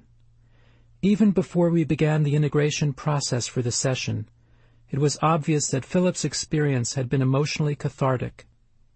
He told me how happy he was to have had this direct experience of contact with his children. As he described the sensation of their hands holding his, he literally began to cry with joy. Philip's experience in the meadow finally allowed him to release the guilt, grief, and helplessness that had burdened him for so many years. He gained an understanding of the immortality of the soul, and he began to anticipate a life of renewed purpose and optimism. Critics may comment that reunions such as these consist of nothing more than fantasy or wish fulfillment. But fantasy and wish fulfillment do not produce the powerful healing forces that can take place as a patient reconnects with the eternal nature of the soul and experiences bounds with departed loved ones. Death is not absolute, and it is this knowledge that is the great healer. The loved one is not lost. After death, a connection to that person remains. People who have this experience or knowledge learn that death is less of an ending than a transition. It's like walking through a door into another room. Depending on the level of spiritual or psychic development or interest, communication with someone in that next room may be very clear or intermittent, or there may be no communication at all. Nonetheless, whatever the nature of the basic connection, it can be improved as long as the grieving understand that the separation is not permanent or absolute. The consciousness of the loved one has only died in physical form. This gives the grieving great hope for the future, hope that they will meet again. Of course, they may not meet within the same relationships or circumstances that prevailed in the current lifetime. For example, a father and daughter might meet again as friends, or siblings, or grandfather and grandchild. Nevertheless, souls do continue to meet again and again. Often the soul returns to a new lifetime with the same talents and abilities a person exhibited in a previous lifetime. Sometimes, people even access unknown talents in the current lifetime after recalling the existence of these talents in previous lives. There are so many different levels of the self. We are wonderful, multidimensional beings. Why must we limit ourselves mentally by restricting our definition of ourselves to the personality and body that exists in the here and now? The entire spirit is not encapsulated in the body and the conscious mind. The part of the self that exists here is, in all probability, just a fragment of the entire spirit. No doubt the potential exists that even as Philip met his children in the meadow, another aspect of his sons' and daughters' souls could be growing and expanding further in a new incarnation. The versatility and potential of the soul are limitless, infinite. The mystic Yogananda has said that life is like a long golden chain floating within an ocean. It can only be pulled out and examined one link at a time, while the rest glistens beneath the surface, alluring, unobtainable. What we know now of death, indeed of life and the soul, is probably just one link in this golden chain. As we integrate our grief into growth, we will be able to raise more and more of this golden chain of joy and wisdom from the ocean of being and into the light. Some of our more difficult and challenging life experiences occur in the context of relationships and families, and so do many of our most fulfilling and loving ones. We live in our bodies, and we express ourselves through our relationships. This is how we human beings communicate. It is our primary method of learning and evolving. Through his experience, Dr. Weiss has learned that many of the severe and chronic conflicts therapists see in couples therapy, marital therapy, and family therapy actually have their root causes in prior lives.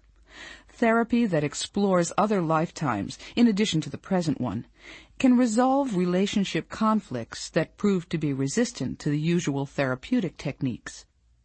When the search for the root of the problem or its treatment is expanded beyond the limited time span of the current relationship, much suffering can be minimized or even avoided. The anger, hatred, and fear in the current life relationship may actually have had its beginnings centuries ago. Diana, a wealthy 40-year-old woman from Philadelphia, came to see me because of her chronic depression. As therapy progressed, I became convinced that a tumultuous and perpetually hostile relationship with her daughter was the root of this woman's unhappiness. My patient had experienced an instantaneous dislike of this daughter, dating from the first moment she held the newborn baby in her arms. Diana had not experienced these upsetting emotions at the birth of any of her other 3 children. Far from it. Joy and elation had been the hallmark of their births. Diana was perplexed by the instant and lingering anger and revulsion she had felt toward Tamar, who was now 18. By the time Diana entered therapy, the two had been arch enemies for nearly 2 decades. Their relationship was punctuated by frequent, violent arguments that were usually set off by something trivial. During regression therapy, Diana related that she had suddenly gone into hemorrhagic shock and nearly died just before Tamar's birth. After this session, I thought that the relationship might improve. Perhaps the patient had nurtured an unconscious or subconscious hatred of this child because the birth had nearly killed her. This regression memory alone might have provided the catharsis necessary to release those negative emotions. At her next session, however, Diana reported that life with Tamar remained as stormy as ever. We tried regression therapy again. This time we were more successful. Diana's memories revealed that this lifelong animosity, felt equally by mother and daughter, had its source not in the birth experience, but in a past life. In the lifetime in question, Diana and Tamar had not been related. They had been arch rivals for the same man's affections, and the man in question was now Diana's husband and Tamar's father in this lifetime. Clearly the arch rivals were still battling it out in their current incarnations. Diana and Tamar's relationship improved somewhat after she had this memory of their past life competition. Diana did not tell Tamar about the episode, since she simply didn't feel comfortable about sharing this unusual experience. But when Tamar underwent a past life regression with a different therapist in another state, she regressed to the very same past life with the very same details. At this point, Diana was shocked enough to share her own experience with her daughter. With this startling and illuminating new perception, their relationship finally transcended the fixed script of endless competition and hostility. Diana and Tamar are now good friends. It is through relationships that we learn to express and receive love, to forgive, to help, and to serve. We actually pick our families for each lifetime before birth. We choose to live out the patterns that will afford us the most growth, with the souls that will most effectively manifest these situations in our lives. Very often, these are souls we have met and interacted with in many ways in other lifetimes. We come around in groups over and over again. We reincarnate with the same people. The group can become quite large as the number of lifetimes increases, but the core group remains small and fairly constant. Relationships within the core group may change. For example, a mother-son relationship in one lifetime might recur as a sibling relationship in another, but the spirits or souls are the same. With regression experiences, recognition of the previous relationships can be brought to awareness. The subconscious recognition of a person with whom we have had a past life connection is sometimes manifested by an immediate attraction or repulsion, and by the repetition of old behavior programming from the past life. The behavior may seem out of context or out of balance in the circumstances of the present life. Hope is a 45-year-old woman who discovered that she had once known a close family member in a completely different, non-familial context. She went to therapy, complaining of a depression which seemed to be stimulated by the problems with her teenage son, Steve. He was a poor student at a prestigious private school. He was also occasionally truant. Some of his problems stemmed from a learning disability.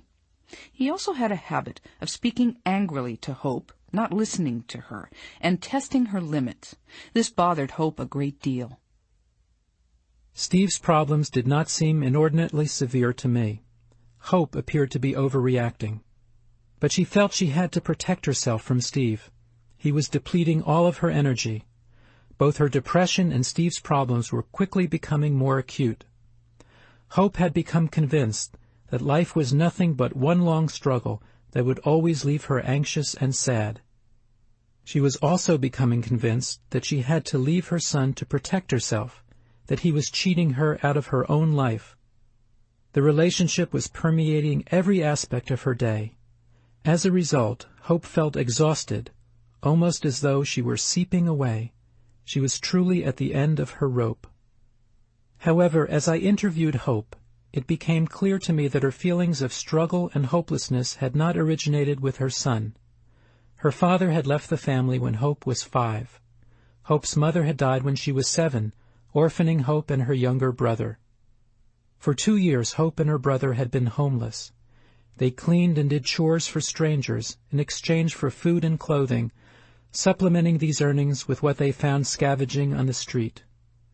When Hope was 9, her godmother finally found and rescued the children. But when she was 13, her godmother's family fell on financially difficult times. They put Hope and her brother in state foster homes, where they lived for 18 months. Eventually, they were able to return to the godmother's house, where Hope stayed until she married at the age of 20. Hope's marriage had endured 4 separations. The family was still together. Things were looking up in many respects. When we tried to regress her to childhood, Hope had a great deal of trouble visualizing and letting go. She became so anxious about the possibility of re-experiencing childhood hurt that I decided it would be more constructive to bypass her childhood altogether. At this suggestion, she was able to approach the regression process much more calmly. Soon she reported that she was a young man walking down a city street at the turn of the century. Hope entered a small apartment building where she found her employer in that lifetime.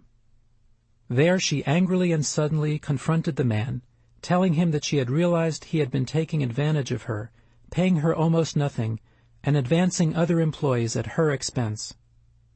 Infuriated, Hope turned on her heel, walked out, and never came back again. This lifetime continued, but she never really found happiness because she always carried this anger, this sense of being exploited by her employer. Her perception and emotional reaction was that this had been a very intense and taboo betrayal, almost as though her employer had actually been her father. But he was not her father. In fact, it was then that Hope realized that the man who had taken advantage of her so completely in that lifetime had reincarnated as her son, Steve. After the regression, Hope seemed to see Steve more clearly, realizing that her relationship with him in this current lifetime is distinct from the one they had in the past lifetime. She recognized she had been overreacting to his perceived transgressions. Steve was not an employer intentionally trying to cheat her in business, but a young person going through a perfectly natural, if trying, adolescent stage. If he had committed any transgressions against her at all in this lifetime, they were certainly petty. Hope also realized that the themes of betrayal and being cheated were her issues, not Steve's. She understood that, in fact, they had cropped up very strongly in her childhood, many years before Steve was born. She recognized that not letting go of the anger she felt toward her employer in her past life hurt no one but herself, and that it was jeopardizing the joy she could feel from her relationship with Steve in this lifetime. We discussed the probability that her son's anger and acting out in this lifetime are related to her own behavior in the past life when she turned on her heel and walked out on him. Hope's therapy continues, and as it does, she continues to gain more insight into which issues are hers to resolve, that her anxiety and depression do not depend on her son. She has become more realistic and is gaining more perspective. I would not be surprised to find that she and Steve have shared many other lifetimes together. Families, as well as couples, can be regressed individually, as in any other past life exploration, or also simultaneously to resolve problems they share, or to make a good relationship even more meaningful or insightful. When they compare their regression experiences, people sometimes find that they unknowingly regress to the same lifetime and found the others there. The improvement in relationships after such group regressions is often quite rapid and dramatic, similar to the improvement seen with individuals who get rid of chronic emotional or physical symptoms by regressing to the true precipitating causes of the problems, whether in this lifetime or another. In fact, some therapists who work with couples and families are already using regression therapy quite successfully in their practices. Adopted children are no different from biological children in this regard. Past life regression sometimes gives great joy to adopted families by showing them that although they are not biologically related, and although blood may be thicker than water, spirit is thicker than blood. Some regressions have indicated that the bonds between adopted children and their adoptive parents may be stronger than the bond between these children and their birth parents. When various members of adopted families are regressed, they often recognize each other in prior lifetimes. If a parent-child relationship is destined to take place, and the physical outlet is blocked, another way is found for it to occur. Parent-child relationships are never random. To share many lifetimes with another soul is what having a soulmate truly means. A soulmate is often someone with whom we feel an instant connection, as though we have known that person for a long time. In fact, we probably have. We do not have to be romantically involved with a person to experience the satisfaction and fulfillment of the soulmate connection, nor do we each have only one soulmate. The popular Western idea propagated by the philosopher Plato, that each of us has only one perfect other half that can complete our own incomplete soul, is only partially true. It is more likely that we have a soul group that consists of many soulmates. This may be a small group of souls that gets larger as we collect deep experiences with more and more souls over many lifetimes. But the feeling of having known someone before, or sharing intense feelings and insights, is certainly not limited to one person. We can even have more than one soulmate relationship at a time. Our romantic partner may complete our soul in one way, and so may, in other ways, a best friend, a parent, or a child. A reunion with a soulmate after a long and involuntary separation can be an experience worth waiting for, even if the wait is one of centuries. On a vacation in the Southwest, my former patient Ariel met an Australian named Anthony.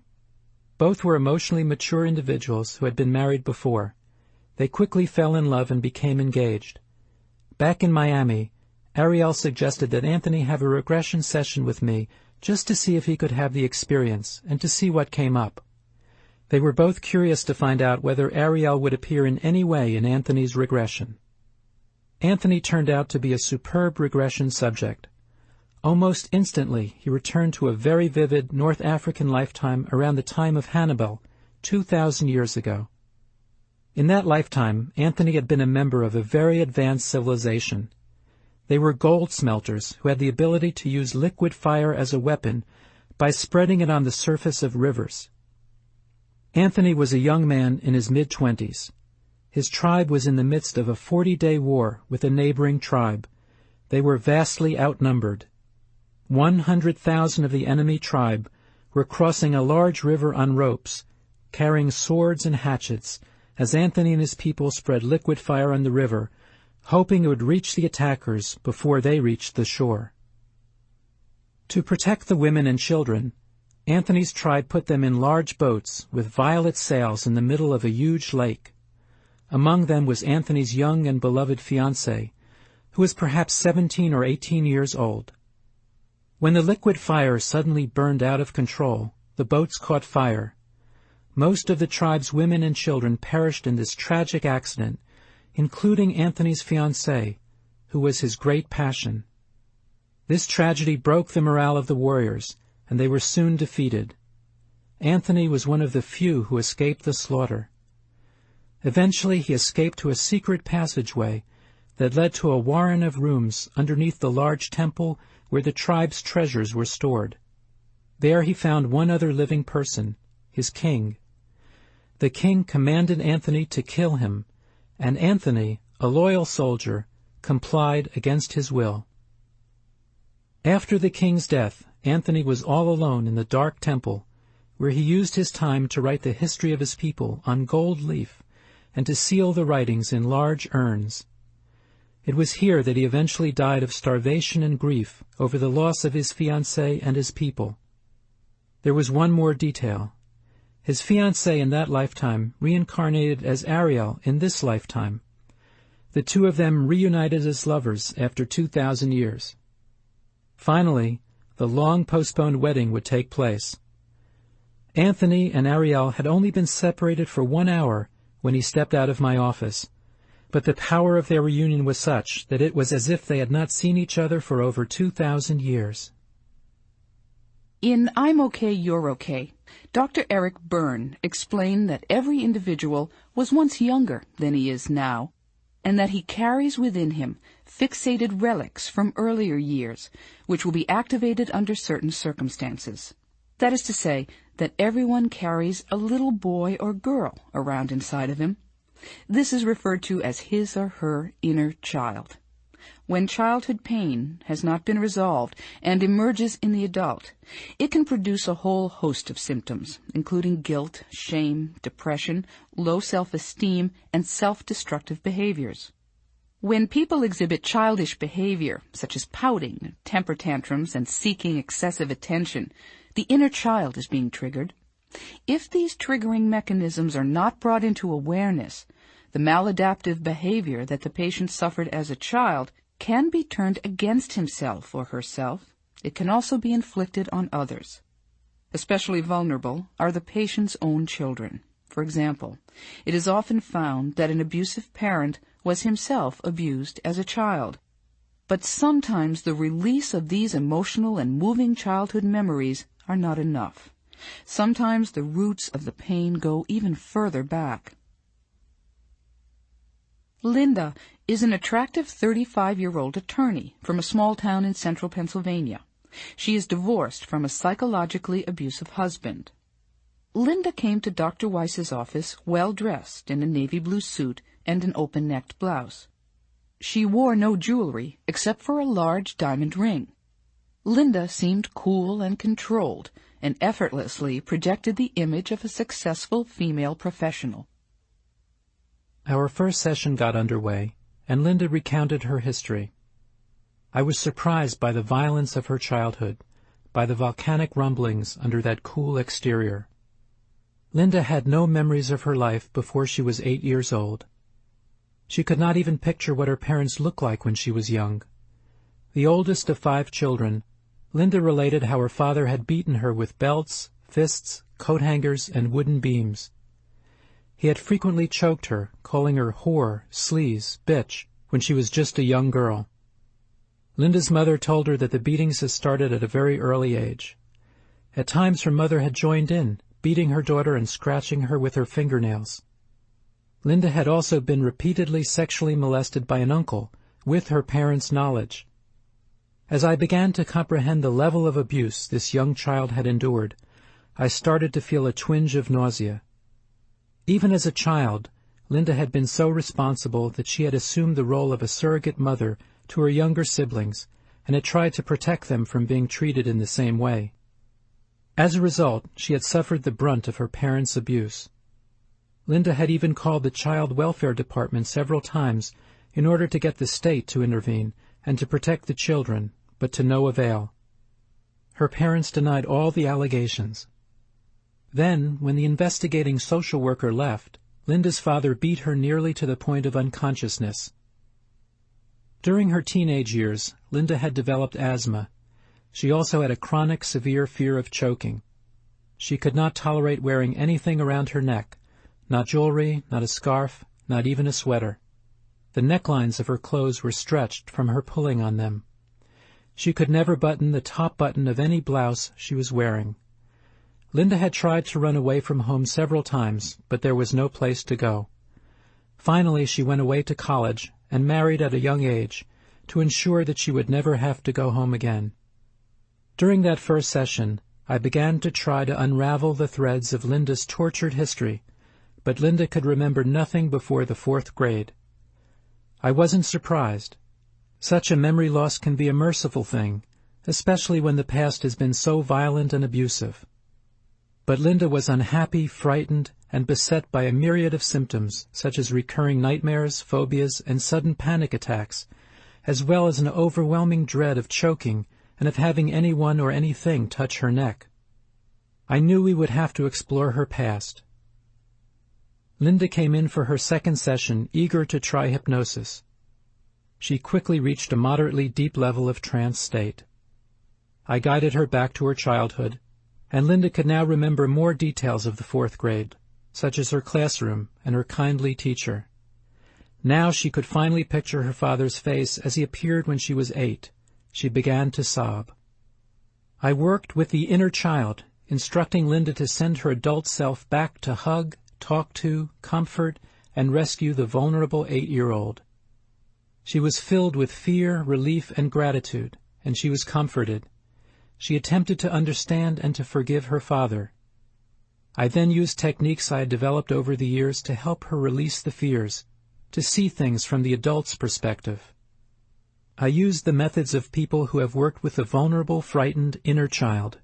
We talked, reasoned, felt, projected light and love, reviewed, cried, analyzed, synthesized, and rescripted. For 90 minutes, the cleansing of Linda's childhood continued. When she finally emerged from the hypnotic state, Linda felt somewhat better. She started to sing again, something she enjoyed but had not been able to do since childhood, when she had sung in the church choir. Her memory was somewhat better. She felt less anxious, and her mood was improved. But Linda's life was still filled with fears. She remained terrified of choking, and she still could not tolerate having anything near her neck.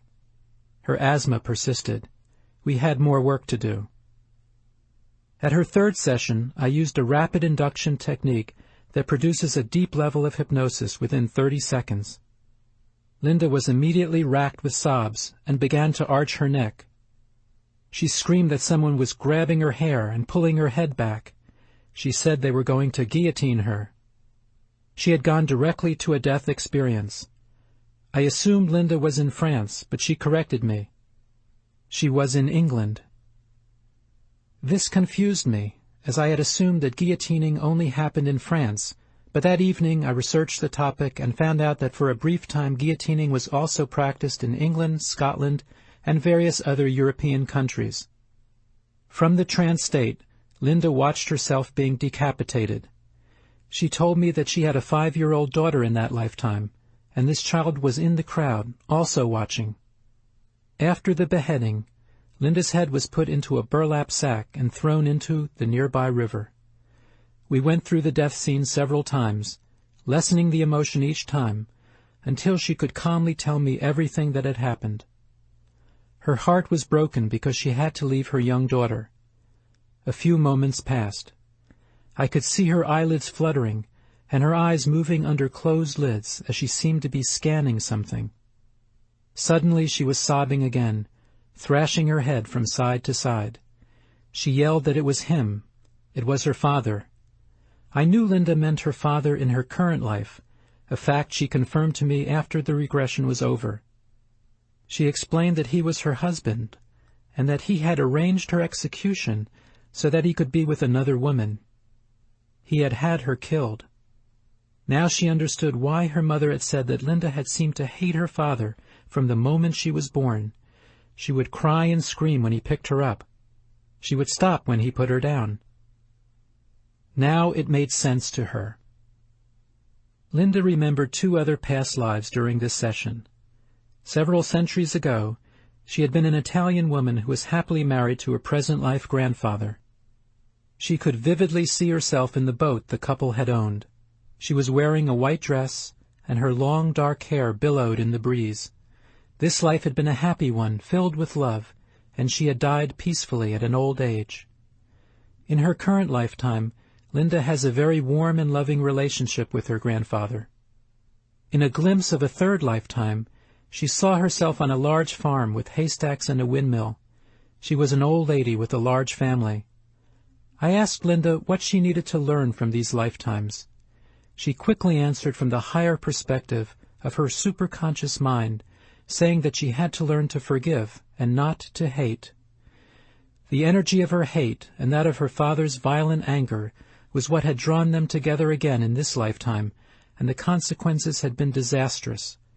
But now she remembered. Now the healing could begin.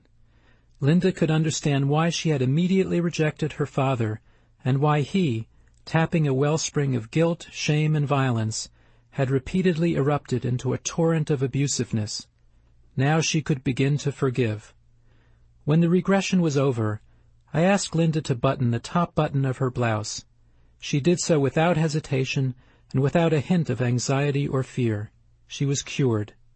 The cure had taken 3 sessions. Her symptoms have not recurred. Even her asthma is nearly gone. The intensive second session, in which we worked with and rescued Linda's inner child, was important, and it did help her. But the regression to the guillotine lifetime proved to have been the curative factor. In cases like Linda's, inner child work and the ensuing catharsis act as a doorway to healing that is best and most effectively accomplished through past life therapy. Traumas experienced in this lifetime's childhood are sometimes variations on traumas experienced in other lifetimes. These prior lifetimes may be the true source of this childhood's pain. Re-experiencing the source of the problem can heal the current lifetime's inner child. The incidence of abuse against children in this country is startlingly high. Approximately 1 in 3 girls is a childhood victim of sexual abuse, and 1 out of 5 boys is victimized sexually. Past life therapy can be important to the healing process because for many adult survivors, it provides a rapid, safe way of unlocking and clearing the experience, and because it also offers a larger emotional and spiritual framework in which to process and integrate the memories and feelings that are released during the healing process. Past life therapy gives victims new handles and hooks for approaching and grasping their experiences. In the hands of a trained therapist, past life therapy for sexual abuse is not dangerous. In the therapeutic situation, no victim needs to be afraid of re-experiencing painful, repressed memories. Therapy enables the victim to comfort this lifetime's inner child. Many aspects of adult life, particularly relationships, are improved. The abuse need not occur in the present lifetime in order to influence the present lifetime's relationships. Dr. David L. Corwin, a professor of psychiatry at the Washington University School of Medicine, has observed that a profound sense of deprivation and of seriously impaired self-esteem frequently results from childhood molestation by the father. He says that those attitudes undermine a person's ability to stand up and protect herself, to feel that she has the right as a person to expect and demand that she be treated in a respectful, caring, appropriate manner. The women, he explains, begin to think of themselves as bad to preserve the image of an idealized father. They have to unlearn negative self-concepts to become a survivor in the fullest sense. Once the memories are accessed, the healing process begins. Some typical patterns of healing from sexual abuse are documented by Ellen Bass and Linda Davis in The Courage to Heal. The first step is to seek help. Victims often have partial or shadow memories of their abuse as those memories first start to surface. There is often a symptomatic inability to form intimate relationships, as well as a high level of discomfort. Frequently, the memory of abuse becomes more easily accessible during regression therapy. Victims can begin to become aware that the frightening elements of their dreams and daydreams and the tips of those elusive memory fragments are really all connected to the overriding childhood trauma. A subsequent stage in the healing process is the ability to accept that the memories of the abuse are real. Doing so is a vital part of the healing process. Hypnotic regression to this childhood and to other lifetimes is a technique that is ideally suited to accepting such memories. Patients see and feel their experiences vividly, yet they feel safe and are able to integrate their memories afterwards in the protected therapeutic situation. Seeing the past with hypnotic regression does allow some otherwise denial-prone patients to accept their past more effortlessly, thus speeding the healing process. Another stage of healing that survivors of abuse often pass through is the stage of feeling shame about their experiences, shame for participating in an activity that is taboo. But patients who access these memories through hypnotic regression are able to integrate more easily the fact that as small children they were never responsible for the adult's behavior. Past life memory also helps dissipate shame, as it helps explain why boundaries that should have been impermeable in these formative relationships with significant adults were broken. This brings us to the highly charged subject of anger. Survivors are typically encouraged to experience their anger toward their abuser, to feel that this anger is healing. While anger is certainly a stage that must be traversed, I have found that when past life therapy is employed, anger is often rather quickly transmuted into understanding. In my practice, this stage is often comparatively short. I am not exactly sure why this happens, and more research certainly needs to be done. It may be that the greater perspective that is afforded by past life experience allows the victim to become more dispassionate more quickly. Or perhaps the spiritual component of the therapy can, in some cases, provide a quicker growth and healing curve. Not every individual who is undergoing a healing process needs to go through every stage in a rigid time sequence. It is not essential, for example, that anger be expressed for a protracted period even though your therapist may think it is necessary. After re-experiencing the visual and empathic review in past life therapy, understanding sometimes quickly follows. This type of therapy does seem to have a special facility for short-circuiting the anger phase. It encourages a patient to work at his or her own pace, whatever that pace may be. Why experience anger for months when you can rid yourself of it in an hour, a day, or a week? Through the understanding that past life therapy provides, anger can be diminished and the trauma can be more quickly resolved. This is not a promise of a quick fix, nor is it a scolding for patients and therapists who proceed at a slower, and in their cases more appropriate rate. It simply highlights another choice a survivor can make. Once you understand the roots of your anger, you can choose to release it whenever you want. You can keep it, if you feel more comfortable about that for the time, but you can also let anger go at any time. The choice is yours. Everyone has his or her own unique and perfect pace of healing and growth. A patient who unlocks memories of abuse in this lifetime, and perhaps other lifetimes, through hypnotic regression, does not forget the memory of the anger. But such a patient seems to be much quicker to forgive himself or herself and others. A deep level of forgiveness often seems to be the spiritual lesson of abuse experiences. Lorraine knew forgiveness was part of her lesson even before she came to therapy. As she sat in my office, this 37-year-old college professor and administrator recounted how unnurturing her parents had been to her when she was a young child. Her mother had suffered from a severe case of rheumatoid arthritis, and this illness demanded all of her parents' attention. Lorraine felt that her mother and father had both been cold and unaffectionate toward her. To make matters worse, Lorraine's father had died of a heart attack when she was 6 years old. Lorraine felt that her relationship with her parents and her father's death had made it very difficult for her to be intimate with other people, and also to be forgiving of herself and others. She was afraid that if she got close to people, that she would either lose them or become very angry with them. Lorraine had been a DES baby, and her fears of infertility played into this fear of intimacy. In past life therapy, Lorraine recalled a lifetime in ancient Greece. Her present father had been her father in that past lifetime, and he had abused her sexually in her early childhood. Eventually, he had been discovered and taken away. Lorraine thought he had probably been killed by the authorities for what he had done. Significantly, in this lifetime, Lorraine's father had also left her life when she was 6.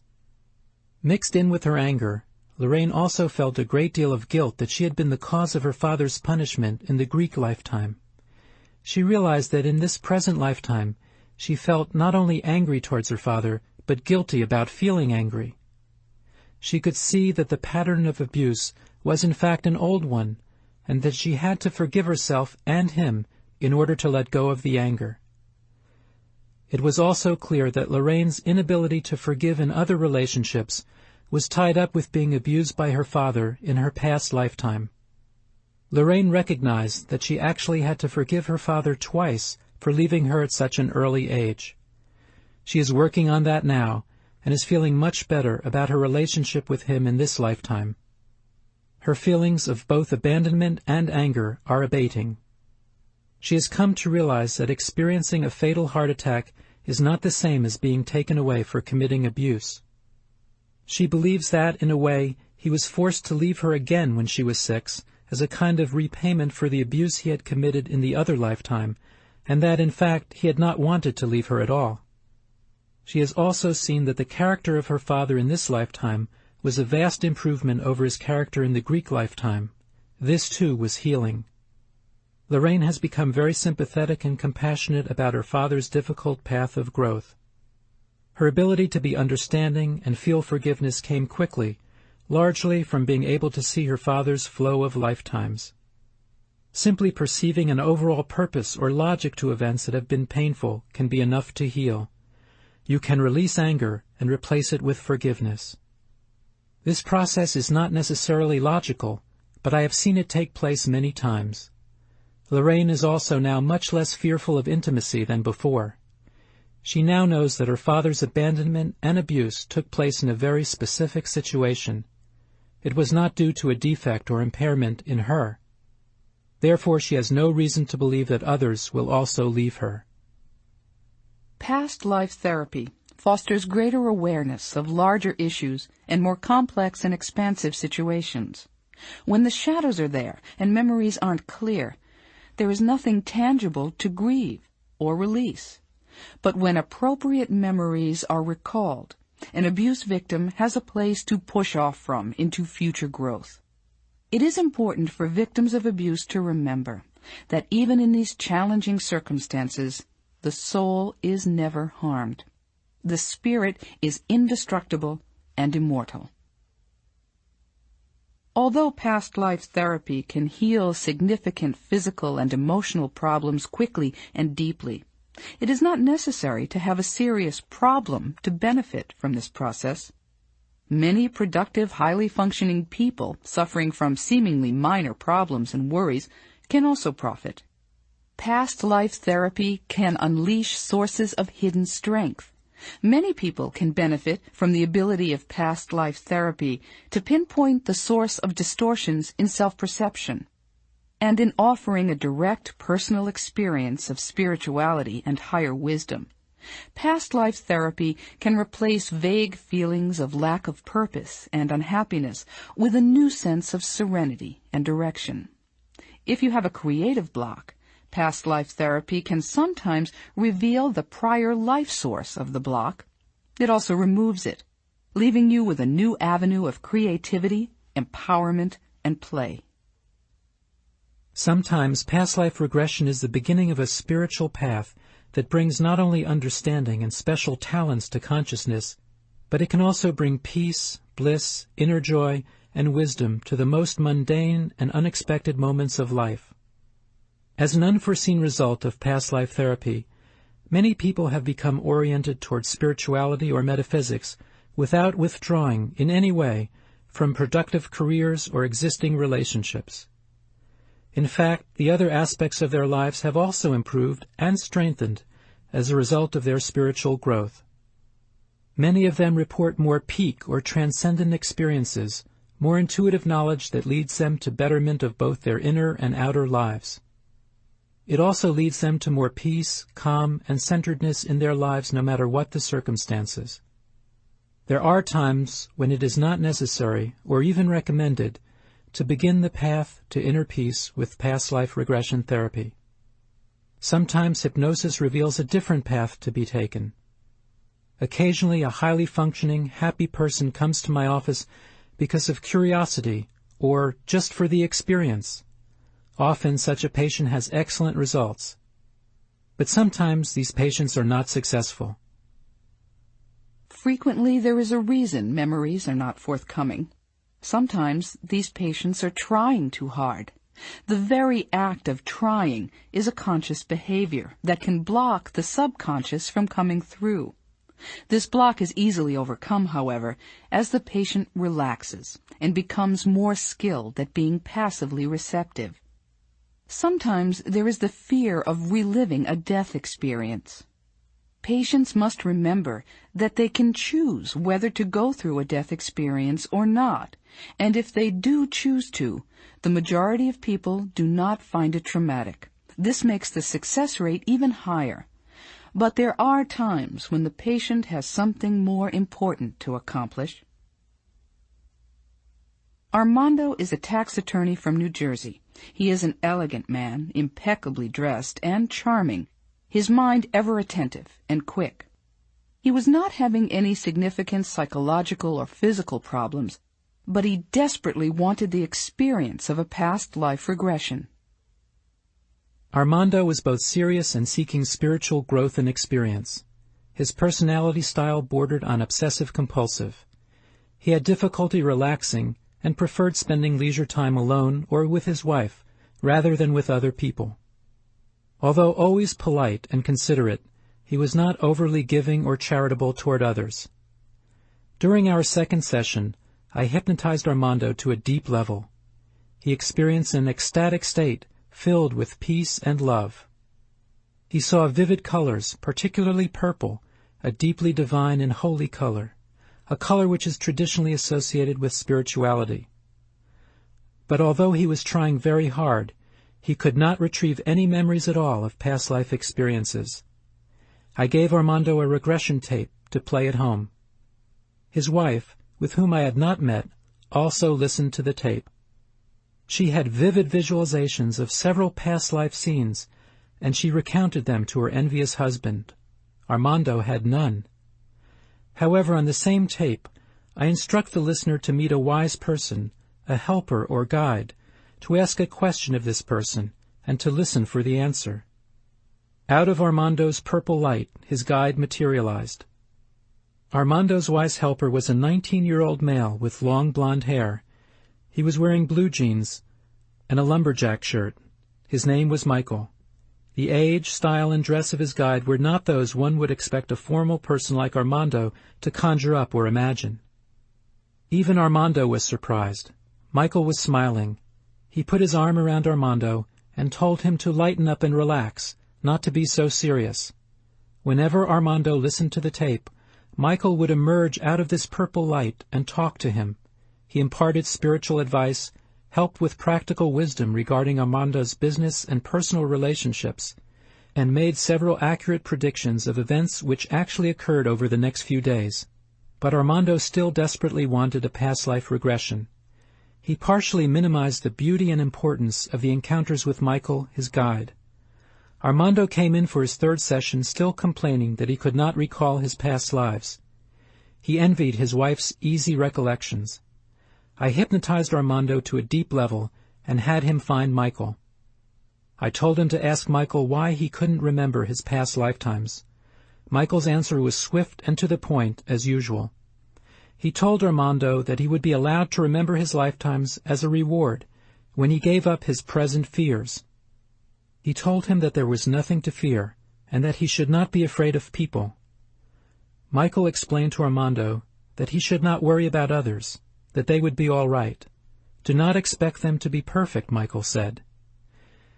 Then he told Armando to go and help them, even if he began with just one at a time. Armando did not really need to remember other lifetimes. His work is to be done in the present. Someday, if he is able to follow Michael's advice, he will be able to glimpse his past. But that glimpse will be a reward, a just desert. The remembering of one's prior lifetimes is not essential or necessary for everyone. Not everyone has carried over blocks or scars that are significant in the current lifetime. Frequently, the emphasis is to be placed on the present, not the past. In his desire to remember his past lives, Armando nearly missed the incredibly beautiful and important meetings with Michael. Armando's experience also begins to demonstrate the unlimited potential and resources of the subconscious mind in the hypnotic state. In this relaxed, peaceful state, all kinds of things can happen. It is the patient who ultimately controls the healing. Many different types of psychic insights, perceptions of beautiful colors, feelings, and solutions to present problems may pop into the mind of a patient under regression. Experiences with guides and memories of past and present lifetimes may appear as well. A patient may even have experiences that seem to take place in other realms altogether, realms that are very beautiful and sacred. To see the answers to one's problems emblazoned in golden letters across a violet light is healing. An expansion of consciousness such as this is very therapeutic. It is a wonderful thing and can be just as healing as past life regression. The healing potential of the subconscious mind under the guidance of a good advisor or under one's own guidance seems limitless. We are all teachers and students. We are all patients and healers. The journey through time into the mind, soul, and feelings is one that we all share. It is not always necessary or sometimes even possible to visit a past life regression therapist. I even recommend that my patients and those who attend my regression workshops augment their therapy or group experiences with techniques that can be used at home. The techniques I recommend fall into 4 categories. They include keeping a dream journal, meditation and visualization, self-awareness techniques, and play techniques that you can try alone or with a friend. All will help you relax and focus your mind, allowing subconscious information to surface. All of these techniques are safe. If you have a severe symptom or are anxious about the experience, you may want to begin your exploration by first consulting a trained therapist. Honor these feelings if you have them, but remember that the subconscious is very wise. It will usually give the experience appropriate for the moment and circumstances in which you find yourself. Even some of my patients with very disturbing symptoms have successfully used regression techniques at home between sessions. However, the therapeutic process is very helpful in its ability to integrate an important past life experience into your present stage of growth. Therefore, if you ever have an experience you feel warrants help in order to integrate it into your present life situation, you may want to consult a professional therapist. Explore, trust, play, and above all, be flexible. Allow yourself to be surprised at the direction in which your higher wisdom takes you as you begin to tap the many layers of your mind, body, emotions, and soul. One technique you can use is to start to keep a dream journal. Dreams often contain clues about past lives. Not all dreams are Freudian dreams with symbols, distortions, and wish metaphors. Some dreams convey literal past life memories. Dr. Weiss has found the following method to be the best way to keep a dream journal.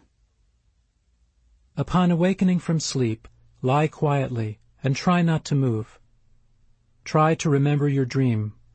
Go over it in your mind. Then go over it again, and more details will emerge. Next, give your dream a title, like Paralyzed with Fear and Running Without Moving, or Being Lost in Labyrinths of German Castle. Giving the dream a title will help to identify its theme and will enable you to organize by category for subsequent retrieval. Writing down all of the dream's details will ensure against the inevitable forgetting of the dream's content. Journal writing will also stimulate your mind to have better recall of your dreams and their details. The more dreams you record, the more clues about your past lives you may receive. Simply write a narrative, give the dream a name, and occasionally review the contents of your entire journal for trends or patterns. Do the details seem interrelated or random? Details of other places and times that can be integrated into a theme or picture may be giving you indications of the most important or relevant past lives for exploration, while the more random ones may be just that, random details, or else memory fragments that are not yet organized. When you would like to more fully explore a past life detail or theme, meditate on it. Focus your mind on it as if you were doing a self-regression. Visualize that scene, image, or fragment, and let it expand and move and become more detailed. In the beginning, it is common to receive a collection of past life fragments that do not seem coherent. The more you practice this technique, the more skilled you will become. In my office, I sometimes ask a patient to play the parts of all the people in his or her dream. You can adapt this technique to use by yourself. For example, if you have a past life dream where you are surrounded by an unfamiliar family, imagine and perhaps enact the roles of the father, the mother, the younger sister, or the boyfriend. What does it feel like to be each of them? Frequently, by using their intuition and imagination to play different roles and parts, people start to understand more about what their dreams really mean. You may come to recognize that one of the other characters in the dream is someone now in your present life. For instance, you might say, "This person feels just like my father." In using this role-playing technique to interpret your more typical dreams, you may be able to find the patterns reflected in your present life. Meditation, a practice I recommend highly, is another basic method for opening up your awareness of past life memories. Meditation clears the mind, and when the mind is clear, insights, perceptions, and perhaps past life memories may spontaneously surface. However, I also recommend meditation for its many other positive and far-reaching effects. Like keeping a dream journal, meditation is a technique that gives you a foundation of self-awareness that can be useful in many areas of your life. It teaches peacefulness and joy. It shows how to focus on the present moment and not to worry so much about the future or ruminate about the past. It can teach you to be in control of your mind and emotions instead of the other way around. The practice of meditation is much easier and simpler than most people believe it to be. The beginner's anxiety about doing it correctly, the right way, is what creates the difficulty. However, there is not just one right way to meditate. Whenever you are relaxed, when your mind is quiet and observant, when you are not reflexively engaged in thought, you are meditating. Great insights and revelations can occur in this state. Meditation takes practice and patience, but the very act of meditating creates more patience. As a psychiatrist, I know how difficult it can be to quiet the mind. Thoughts always seem to be popping up into our consciousness.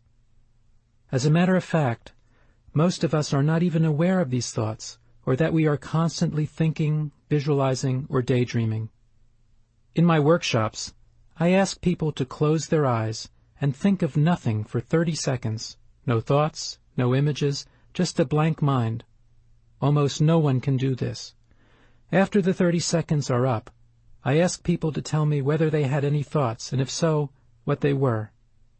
"Why is he asking us to do this? This is silly," and "my back hurts" are common responses. "I wonder if I left my headlights on," or "I wish that person would stop coughing," are other examples of the constant inner chatter that floods the minds of my workshop participants. Try it for yourself and see. To meditate, find a quiet, peaceful place, and just relax and try to quiet your mind. Pay attention to your breathing. Breathe slowly and gently, until your breathing settles into a calm, even rhythm. Become aware of your thoughts, and then softly let them go. Do not judge yourself. Do not become frustrated or impatient. Just observe your thoughts as they pass by.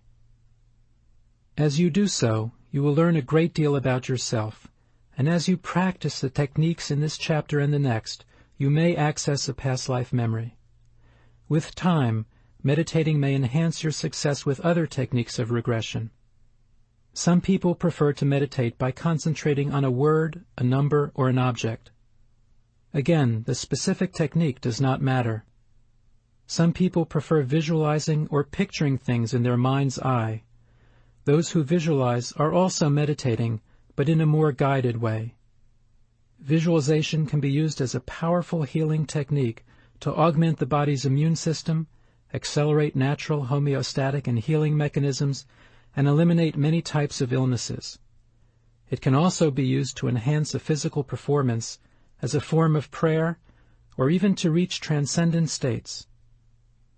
To discover a past life from a meditative state, visualize yourself in a different time. Let the images flow into your conscious mind. The material that comes up will be arising from your deeper mind, your subconscious. Don't analyze the images. Just let them flow forth and observe them as if you were a witness to the events or scenes they portray. Use your imagination. After you are finished, record your experiences in a journal, perhaps in a separate section of your dream journal. Look for patterns and meanings the same way you do when you examine your dreams. Self-observation is a third technique I recommend as a key to past life recall. Your current life and circumstances often contain clues to your past lives. So, when you're relaxed and have some free time, try some self-analysis. From a detached, non-judgmental, and uncritical perspective, observe and ruminate upon your talents and abilities. Where do they come from? Did you inherit them from your parents, or could they be connected to a past life? Take an inventory of yourself. Become aware of any fears or phobias you have. Ask yourself, where does the fear come from? Why do I have it? Did something happen to me as a child to cause it? Did I always have that fear? If you can't find a source for the fear, and you realize that it is one you have always had, start playing, dreaming, and visualizing, and you might find the source in a past lifetime. It's important to stress that to be successful in this exercise, as in all the others, you need to be non-judgmental and uncritical. Have you ever had a spontaneous reverie of being in a different place, different time, different body? This might not be just a daydream. Children frequently report such reveries, which might be past life memories. But many adults do, too. Have you ever noticed a particular unexplainable attraction to someone or a puzzling dislike for another person? You might have been together before. Observe your likes and dislikes, your clothes and your habits.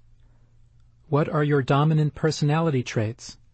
Look around your home. What art and furniture motifs are present? What decorative styles? Keep a clear, calm, and open mind as you look around. One patient of mine couldn't come up with any pattern to her collections. She denied having an affinity or attraction to any particular historical period or culture. It fell to the friend who had accompanied her to the session to point out that the patient's entire home was filled with 19th century Japanese art. So relax, and don't neglect to see what might be looming all around you. Don't worry about whether or not this information is real. Your mind is producing this material, and the exercise will have the same effect as dreams. That is, this process will stimulate your mind to render more and more valid past life material. Your aim initially is to open doorways and establish pathways. Later on, with experience, you can be more analytical. You'll know when that time has come. Free associating with emotionally charged words and phrases is a play technique that might help you to access your past lives. There are certain universal words, like war, or animal, or hunger, that transcend cultures and lifetimes. They are fixtures throughout the ages. Peace, healer, and stars are also part of a list compiled by Gloria Chadwick in Discovering Your Past Lives. Feel free to add your own words or phrases. When you are relaxed, close your eyes and think of or say one of these words. Then observe the mental images, scenes, and feelings that result. Or tape record a list of words and play back the tape. Take your time, lingering with each word as the scenes and feelings arise and flow across your mind. Afterward, write down the images in your journal. Use them later to look for past life patterns or themes, or use them as clues for your regression and visualization sessions. For example, if you free associated with the word soldier, and then saw yourself marching in the Civil War, you might write the image down in your journal and then meditate upon it the next day, week, or even months later. It helps to be open and playful when trying this exercise. The technique I call faces is another play method to remember past lives. Sit a few feet across from a friend, with the lights dim and with soft music in the background. Look into the other person's face. Watch to see if the person's face changes. Observe and describe the changes you see. Features often do appear to change. Eyes, noses, and hairstyles dissolve and change form. Headgear sometimes appears. You can also try this exercise alone by using a mirror and observing the changes you see in your own face. If you notice a white light extending 1 to several inches from your friend's head, or even your own mirrored reflection, you might be seeing a manifestation of the energy field extending outward beyond the physical body. The only secret to faces is to make sure you try it in a dimly lit room. This frees up the left brain and allows easier passage of intuitive impressions. Faces can provide clues to many different past lives. As in other methods, meditation, visualization, and/or free association to the observed changes can fill out the memory. Let them expand and fill out without censoring the material. A face may become a group of faces, or a whole scene may unfold behind the face. You may hear a voice or an important word. Try it and see. Visiting a reputable psychic who can also do past life readings is another interesting recall technique which can be very enjoyable. The psychic might be able to provide you with valuable clues, or you might feel something resonate within you as he or she speaks. Memories might even be triggered. A psychic reading is not as emotionally charged as a regression session, when your own memory bank is stirred and your own images and feelings flood your awareness. As a result, therapeutic change does not occur. Yet a session with a good psychic can be an enjoyable experience and some thought-provoking clues to your own past as well. Another method for triggering past life recall is body work. Some memories appear to be connected to actual areas of the physical body, a kind of cellular memory. Many people undergoing acupressure, massage, kinesiology, reflexology, and other methods of stimulating key areas of the physical body experience flashes of past life scenes. A person who in a former life was lanced in the lower back, for example, might re-experience this traumatic event during a vigorous massage stimulation at the identical site in the current body. Sometimes the trigger site is in a different place, often in the lower legs and feet. The experience I had during acupressure, which I mentioned earlier, is a good example of this phenomenon. During one session, while the acupressure therapist worked on my feet, I had reached a very deep state of relaxation. Suddenly, I began to have a vivid and detailed memory of having been a priest in the ancient Near East. If you have such a memory, or even a fragment of a memory, write it down in your journal. Later on, you may see that it is part of a larger pattern, or you might be able to elaborate on it with the techniques described here. A final but important point. Do not be surprised if these techniques lead you to a place that is not a past life. When I regress patients, I do not know where their higher wisdom will take us.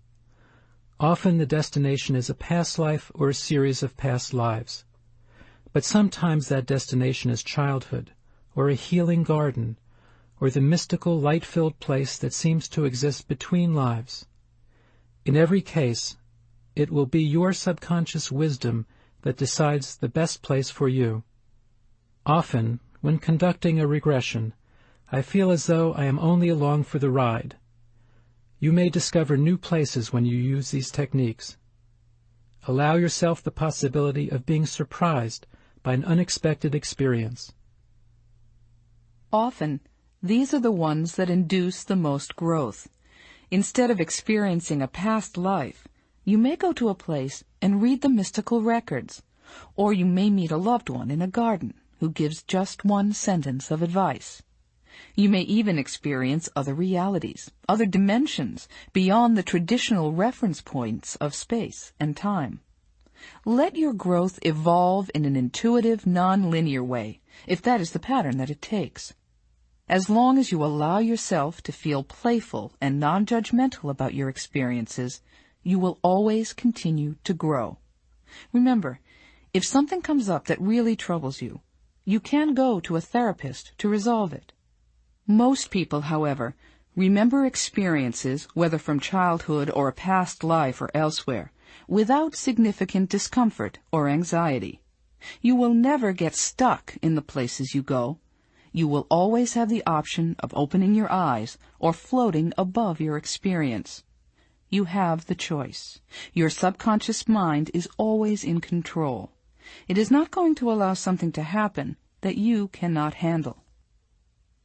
These techniques for recalling your past lives, or at least for being able to become aware of some of the clues and signposts along the way, are by no means the only ones. Studies have been done of past life recall that occurs during electrical stimulation of certain areas of the brain. There are studies of memories retrieved while on drugs or in altered mental states. Memories from comas, near-death and out-of-body experiences have been studied as well. There is excitement in this exploration and study.